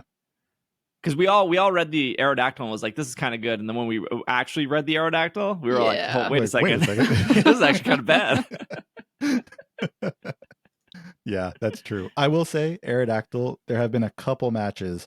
I've only seen it a couple times played, but there have been a couple matches where it has caught me because, like, again, Ninetales Rapidash. You have to put out one of the two, right? Ponyta or Vulpix, and then you're stuck if in the active spot with it there. Like with that Ponyta only 60, or like with that Vulpix only 50. And then you can't get that evolution on that next turn because they just pull out that Aerodactyl on like turn 2. And if you haven't pulled that evolution yet out of yours, then it's like, oh, you're stuck without like bringing it back or setting something else up behind it. I haven't run into it being in the active Pokemon slot yet, but it would totally stall my deck. Yeah, so I have seen it, but again, it's rare, and it's only if you like if you're just not pulling well, then that Aerodactyl can really come through. But in most cases, it's not happening that way. So like I'm still evolving on the bench. I'm not really evolving in the active spot. But it does stall that and like potentially get a quick knockout because you can't get that thing evolved that's in the active spot. So still not good. Still not a good card. What is this deck you're running? My new favorite deck that took probably 4 iterations to get here is a Melmetal Greninja deck. And I am not the first person to use that combination. I looked it up after I built the deck and was feeling really good about it. And I'm not the first, but it is particularly a Melmetal Greninja deck using only metal energy with 2 Misty cards in there because it's nice when Greninja has a water on it. It's helpful, but it's not needed. And so it is a very fun deck that wins a lot of the time. And even when I don't win, I feel like it's always a fun match for both me and the person I'm playing, because it's not something you see often, and I'm still able to get pretty darn close to a win almost every single time. And no EX cards, right? No EX cards. So no 2-point chance of which is really nice. I can almost always put either a Froakie or a Meltan up there in the active spot for the first few rounds while I'm building things in the background and just let them deal with that while I'm setting up. Yeah. Which is fantastic. And when you end up with a Melmetal in front and a Greninja in back, you can hit 140 damage consistently. I've only gotten to set up 2 Greninja at the same time a handful of times, which is amazing and feels very overpowered. But having the Melmetal in front and the Greninja in back is almost unstoppable for most decks. Yeah, that's awesome. And that was built off of vibes. It was purely it was built off of vibes. I can explain how I got there, but it was a few iterations. Nice. I think the meta, regardless of like Pikachu Eevee and Pikachu Mewtwo, Celebi, Plain, Misty, whatever you want. I've played a lot of card games, not specifically Pokemon, but you know, I've played a bunch of other games, and I think like right now it feels really healthy. Like if you're running Blaine, you're going to be strong against Celebi. If you're running Celebi, you're going to be strong against almost any. I was going to say Misty, but most of Misty is like electric. You'd be strong against fighting like Marowak. If you're running Pikachu, you're going to be strong against Misty. If you're running Misty, you're going to be strong against Blaine. If you're running Mewtwo, you're just kind of neutral. You're not strong against really anything because no one's running Machamp. But you're like not weak to anything. And then you have like weird stuff happening right now with like Weezing and Scolipede, which is really good. Or I don't know if Weezing and Scolipede is going to be consistently as good, or maybe it's like a one-off like Misty kind of was initially, but I think the people who play it enjoy playing it, and that's like really exciting for them. Yeah. I've seen Greninja, Volcarona, and Druddigan played. I don't know how. Yeah, how I was actually. Played, Druddigan and Greninja seem to be a really popular duo. Yeah, And I can see that working as maybe like a C tier deck, but that we kind of mentioned it last time, and I have found the difference in my new deck. Having multiple types of energy in there does make it kind of rough. And so that's why having only the steel type energy in my Melmetal Greninja works really well. Yeah, it doesn't seem like Dredigan is doing anything other than just being a wall because it is so tanky. But Drudican punishes people who don't understand the TCG fully yet. Right.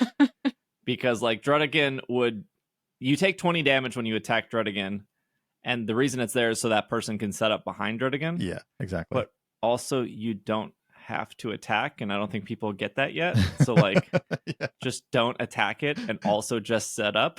Yeah. But yeah, I don't think people get that. It's funny because it's always interesting to be a streamer and like get that not really feedback, but like get those questions in real time. Like there was like a match I was doing where I like retreated my Zapdos and I promoted just a nothing Pokemon, and somebody was like, why didn't you knock them out? They only had 20 HP. You can just peck for 20 and you knock them out. And I was like, but if I knock them out, they bring in their Venusaur that's fully powered up, and then they knock me out, and then they win the game. Like, you have to see the win condition here. And so the only way I win is actually by not attacking and buying myself a turn, so then I can possibly win the next turn. Gotta be thinking multiple steps ahead. Yeah. And there's just so many people, which is a good thing, who have never played the TCG that are now suddenly trying to build decks or trying to like make things work or like trying to understand the meta or like annoyed that a meta exists. Like, spoiler, there will always be a meta. Like if it's not Pikachu, if it's not Mewtwo, it's going to be something else, right? Sure. Like, of course. Yeah. It just has to exist that way. I think there are a lot of games where a majority of the people who play them don't play them multiple moves ahead, yet that is how you play the game, right? Right off the top, I can think of, obviously, chess is one of them. Pool is another one. Like, you have to be thinking 2 to 3 moves ahead of whatever you're doing.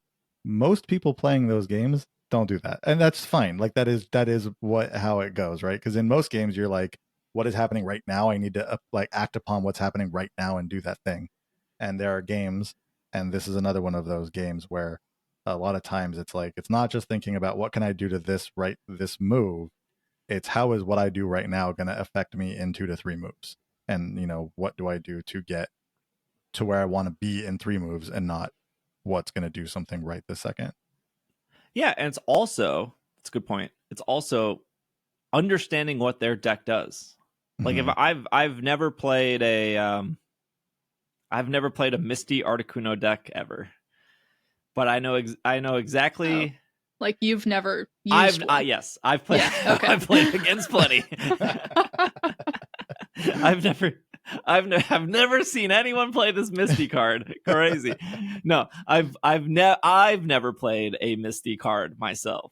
Mm-hmm. But when I see a Misty Articuno, I know how they win, right? Mm-hmm. Like I know what cards they're normally running. I know what their win condition is, and that's just like another level of depth that these games have. It's way harder in like VGC in the video game of like the scariest thing in like the Pokemon video game is like seeing a Pokemon that you have never fought. Yeah. Like, why is there a Hitmonlee on the other side of the field? I don't know what Hitmonlee's ability is. I don't know what its speed tier is. I don't know what moves it gets. Like, I don't know what held item it normally has. Like, there are so many variables that you don't know when a Pokemon appears that is like not normally like a meta Pokemon. And so like when I play the TCG, when somebody flips over a card that like, oh, that's not meta. Can I like read your card real quick? I don't know what it does. So like, because I don't know what it does, I don't know how you win. And if I don't know how you win, I don't know how to stop that. Yep. It's funny you bring up Hitmonlee because like actually in Pocket, I feel like a lot of people don't read what Hitmonlee does. It's a cool card. It is a cool card when you're playing a fighting deck, because like people will retreat something and then you pop out Hitmonlee and just hit it on the bench and knock it out, right? Like, and I feel like a lot of people don't maybe don't read it, or they just like figure like it's gonna get knocked out anyway. But on my way to my Greninja Melmetal deck, I tried out a Hitmonlee Greninja deck. Yeah. It a lot of snipe in there. Yeah. It was fun to play when it worked, but both of them are just a little bit too glassy. Hitmonlee itself is just a little bit too glassy to be the Pokemon in front all the time. But I was gonna ask both of you, are you players who will, because just as much as you can see the win happening on your end, you can also see the win coming on, like the loss coming on your end, right? Like you can see when like, oh, there is no way out of this. The next 2 moves, it's done. Do you just concede, or do you wait till to see if they play it out and play it wrong or something? Depends on how close it is for me. Okay. If it is right there and I'm going to lose in the next turn, then I will let it play out and let them have that satisfaction. No, but if I it's never more do than that. a couple turns. I never do that, because then they BM you. Then they're like, I'm going to play this Pokemon down. I'm going to search in my deck. I'm going to attach it. No, like, you don't need to do any of that. Just hit the win button. That is frustrating. But also as a newer player, I did that at first, and then I played against someone who did that to me, and I realized, oh, that feels really bad, and I'm not going to do it again. It feels terrible. It feels it doesn't happen as much in person, because usually the other person is like, they see it, so they'll just say like, okay, like they'll stop the person from like going through all the actions, because they like visually see the win condition. start rolling up your you just start picking up your cards. You're just like, okay, this is good. I see what you're doing. I think if you're newer to the game, this is some advice. I think if you're newer to the game, you should probably try to play it out, because there still are a lot of people that this is their first TCG and they can make mistakes, or they might not see the win condition. So I think if you are newer, you should probably play it out. I will concede if I know there's no way I can win. So like I play a lot of Pikachu and Mewtwo, so there's not a lot of coin flips. There's no coin flips in Mewtwo, right? The only coin flip in Pikachu is like Zapdos. So like if I have a Zapdos that is ready, and I'm thinking like, well, my only win condition is hitting 3 heads out of 4. That's pretty unlikely, but that is still a win condition. Like I will try to get that win condition. But I understand, like I kind of lost before this, right? Like it probably shouldn't have gotten to this point where I need to rely on coin flips. Mewtwo, there's no coin flips at all. So like, like if I don't have anything powered up, then that's just that, right? I hate that deck.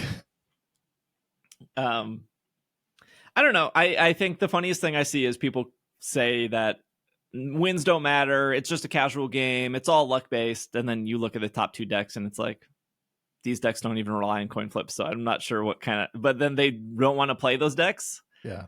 And then they're like, so you can't have both. You can't be like, this game is completely luck based. I don't want to play Mewtwo and Pikachu. And then go like, but those decks aren't really luck. I don't like the everything is luck based, because there are so many games where luck does play a part in it. However, you still see the same people at the end of the like. I bring this up because like this is a big thing with like poker, like Texas Hold'em. It's like people are like, it's all luck, it's poker, it's just luck. But you see the same people at the final tables of these things. So luck is definitely there, but there's also there's being prepared for that luck to hit the way you need it to, and knowing what to do with that when it hits versus when it doesn't. Like there's so much more to just luck when it comes to these things. Like, yeah, luck is a part of it, but being prepared for what that's going to do when that hits or doesn't is also a big part of why you're like going to probably see the same people winning more than not in games like this. Hannah brought this card up earlier. We'll end on this note. Mythical Slab, which makes Mewtwo ultimately better. And I think Mythical Slab. So one is like, obviously people are having fun with Celebi, and that's fine, right? Like attach as many energies as you want to Celebi, flip all your coins, hopefully you get heads, have a good time. Wait, hold on, sorry. Before we get to Mythical Slab, you mentioned Delmise earlier. Is that not really being played anymore in Celebi decks? Because I feel like if you play Celebi right, Delmise still can do. Yeah, I definitely ran into one that gave me a hard time. You mentioned it earlier just as if like it wasn't a good card, but it's not optimal. So like you don't really want to start with it. You're almost better off starting with a Celebi because you can get to 2 energy pretty easy and you can start hitting 100. Yeah. Whereas like Delmise is really only optimal once Superior is set up. Got it. Okay. Okay. Yeah. I see. Because it's not 3 energy on Delmise. It's 4. Yeah. And that's what actually hurts it the most is that because if you don't have Superior set up, your Delmise is just dead weight. So it's almost better to cut those 2 and to add more supporters to build Superior faster. Got it. Okay. So with like something like Celebi, I think and Pikachu, we talk about this with Pikachu a lot. They're incredibly easy to pilot. They're really easy to play. They're really easy to understand. Mewtwo is like on paper, it's easy, right? You got to set up Gardevoir. You got to do the Mewtwo. But Mewtwo gets complicated when it's Mewtwo versus Mewtwo because you have to count energy ahead of time. And I think that's what throws people off.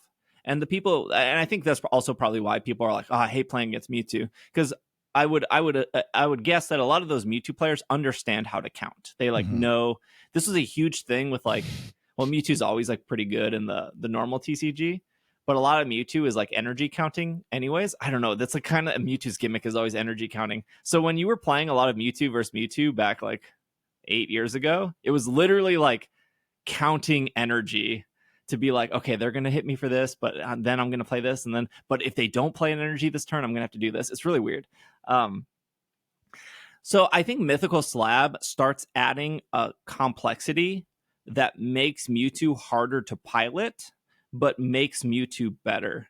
So what Mythical Slab does is it looks at the top card of your deck, and if it's a psychic Pokemon, you can put it into your hand.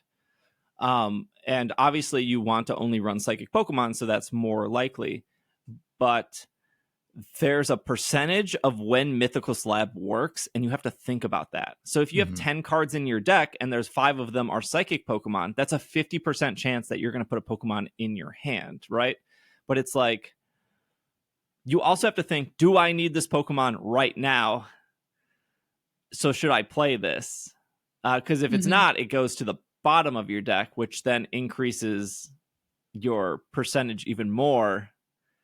Because it doesn't shuffle your deck. You just look at the top and then it moves it to the bottom. And then you have to remember what's on the bottom of your deck. But also there's an order, right? Like if you Mythical Slab and then there's nothing and then you Pokeball and you're now shuffling your deck. So like, I think it's a good card, but it's so much more advanced than I think people just give it credit for. Because there's like a time and place to play it. It's kind of like there's this weird thing in Pikachu where 9 times out of 10 with any deck, you will want a Pokeball and then Professor Oak. But in Pikachu, you will almost always want a Professor Oak first and then Pokeball, assuming you want your bench filled. Right. Because Professor Oak can get you a Pokemon, and then you can Pokeball to get another Pokemon to fill your bench. Obviously, now if your bench is full, you don't need to do that. But there's like these really minor things that are being introduced throughout, and I'm sure it's going to accelerate as we get more sets, that I think a casual player just doesn't even realize yet. And it makes Mewtwo a little bit harder to pilot, but also ultimately the people who can pilot it are just going to win more matches. They just understand the game better. Yes. It's a cool card. It definitely is. And Mew is in a really weird spot right now. It really It really is. Yeah. Yeah. Yeah. Mew is a weird one. I've been seeing it used in Mewtwo decks mostly. I've also seen it used in Ninetales Rapidash. Really? People putting Mew EX in there instead of like usually put like a Magmar in there, or Yeah, something else. okay. But I've been seeing Mew EX be put in there, Interesting. which is interesting because the big one the big move is only all takes colorless, energy. so you don't need. Yep.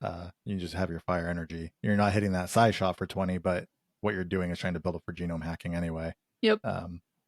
And so that's been interesting, especially paired with the trainer card that goes with it. What is it? Budding Adventurer. Yeah.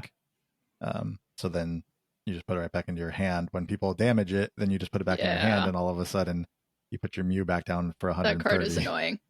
Yeah. So it's an interesting card for sure. It's one of those ones where I think when it came out, everyone was like, "This is gonna be the card. This is it," and then it just started getting played, and I just think it hasn't.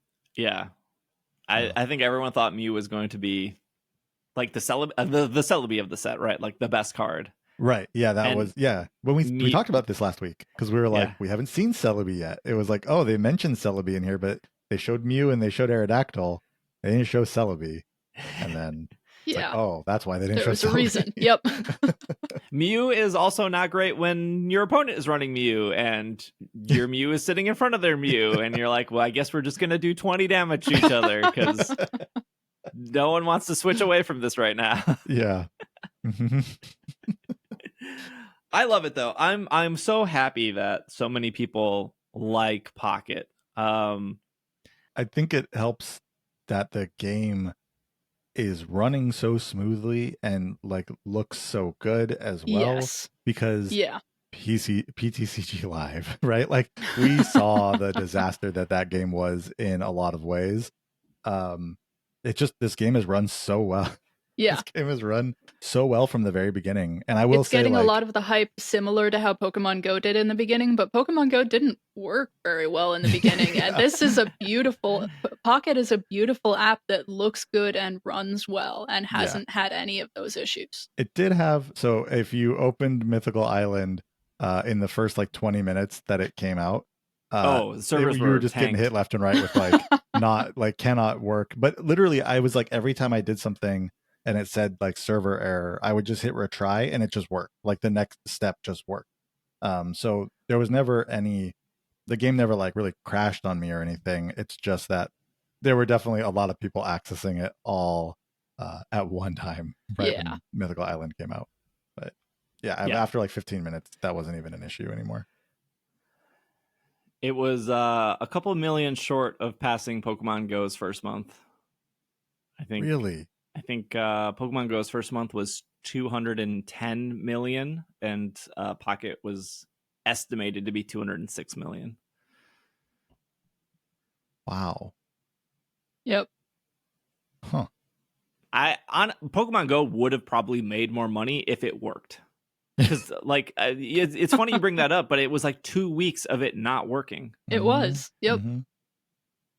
I had to make I used my trainer club login for my main account. Oh no. And that was one of the things that was broken. And I made a Google account just to like report on it, right? Just to be like, I need to like see more of this game. And then as soon as training club went back on, I flipped back. Yeah. Because that was like the account I wanted. That was a rough go for a while. And yet still just that game just absolutely I still have wild. fond memories. Yeah. Yeah, for sure. Same. It's also like really easy to whale in Pocket. Oh yeah. It's just really like you can whale it's all in right Pogo. There. Yeah. But you have to like kind of leave your house. Well, I guess there was a point in Pogo where you could just buy raid passes. Yes, there was. But like remote raid passes.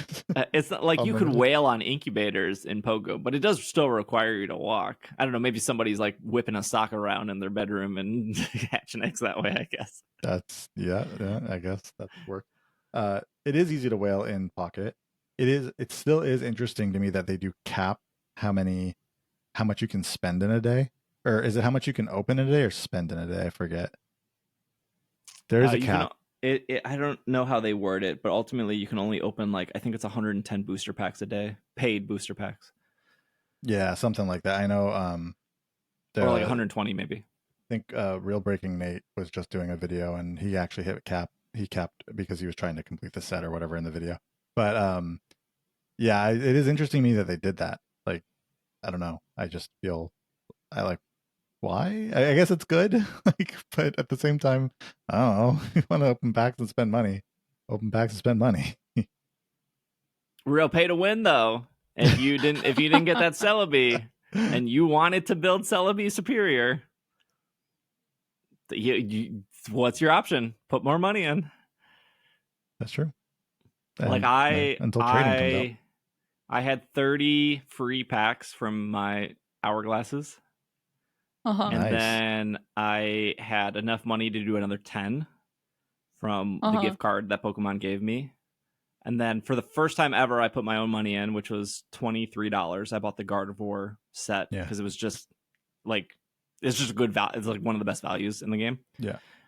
And then I spent all that. And after all that, I didn't get a second Superior, which is not that much money. Like realistically, it was like 30 real dollars and then a bunch of stuff I saved. So it's like, how can I even talk about Celebi if I don't have all the cards for Celebi? Do you have enough pack points for it? Yeah, you would have had enough pack points for Superior, right? I was not going to spend pack points on Superior. But you could have. I could have. True. I could have. I ended up wonder picking 3 different Superiors, and finally the third one got me Superior. Nice. But like I wanted to play the new Gyarados, but I only have one of them. I don't even have one. I'm not wonder picking. I'm not pack pointing. Yeah, pack pointing. Yeah, same. I have 2 cards now to finish the set, to finish the regular set, and one of those 2 is Gyarados EX. So and I think I had enough points for a 10-pack pull, and then I don't know. I think I've opened like 60 packs or so. Wow. 5 packs, something like that, and no Gyarados in all of those packs. So over here, I feel like I've felt like I've been opening a good amount of packs as someone who hasn't spent any money on this game, and I've opened 23 packs so far, but I haven't gotten any exciting cards. Wait, have you gotten any Celebi? I got the normal Celebi EX. Okay. Yeah. Okay. So that's the most exciting card I've gotten so far. Yeah. I am looking to try and build a Volcarona Greninja deck similar to my Melmetal Greninja one, but I still need one more Volcarona for it. Well, if you don't get it next month, I'll trade you 9 million Shine Dust or whatever they end up doing for trading. That is one thing that has come up because the premium pass missions require pulling 11 or like collecting 11 metal cards. Yeah. Now, if you notice, Mythical Island does not have any metal type Pokemon in it. Yep. So you are either pulling Genetic Apex packs or wonder picking or pack pointing. But I will point out that Meltan is common, right? It's quite common. And so when trading does potentially open up, Meltan will be one of those cards that a lot of people have many of. So like good chance you can probably trade for that. So if it counts for that, I'm not sure it would. Wonder picking counts, pack pointing counts. I don't know why trading wouldn't, because like pack pointing counts. So if you can pack point to like get a There's Meltan, not going to be a break where we test this, just to let people know. Yeah. So but that is something people are worried about with like, oh, well, now I'm on premium. I want to get my missions completed because I'm paying for this. And this new set doesn't have any metal cards. So it's like, what to do. I would just say like, we'll see what happens with trading. And I think that there's possibility that like that could work toward completing those missions. So it's a pretty good game. It's a pretty good Pokemon game. It's kind of literally everything I wanted in a TCG game. So I'm pretty happy with it so far. Yep. I think that's it for our episode. Merry Christmas, Happy Holidays. I don't know what, Kwanzaa, Happy New Year. No, we'll have an episode next week for New Year. So Maybe Hanukkah, that's happening. Yep, Hanukkah is happening. Hanukkah. What about Kwanzaa? Did that already happen? I don't know. I'm so bad at this kind of stuff. I'm not sure. I don't even celebrate Kwanzaa. Christmas. I literally just stream. I'll be streaming on Christmas, by the way.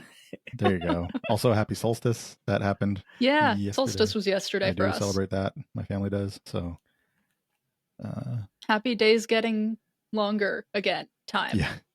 Yeah, exactly. If you don't celebrate Christmas, happy ordering Chinese food day, because it's like the only thing open on Christmas. Movie theaters as well. Go to the movies. Oh yeah, movie theaters are open. Kwanzaa, you can fill up on popcorn. Kwanzaa starts December 26th. So that's okay. Yeah. There's probably some other things we're forgetting, but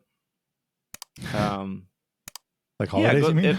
Happy holidays. There's probably other things we're forgetting. Pokemon holidays, Go, something we're missing. There's probably some event happening in Go right now. Yeah, it's a holiday event. All right. We will see you guys next week. Thank you for listening. Thanks for making it to the end. Thank you, Hannah. Thank you, Bobby. This has been another episode of the Pokemon Podcast, and we are super effective. Super highly recommend playing a deck that you have fun with in Pocket. Effective. Just 2 Psyduck.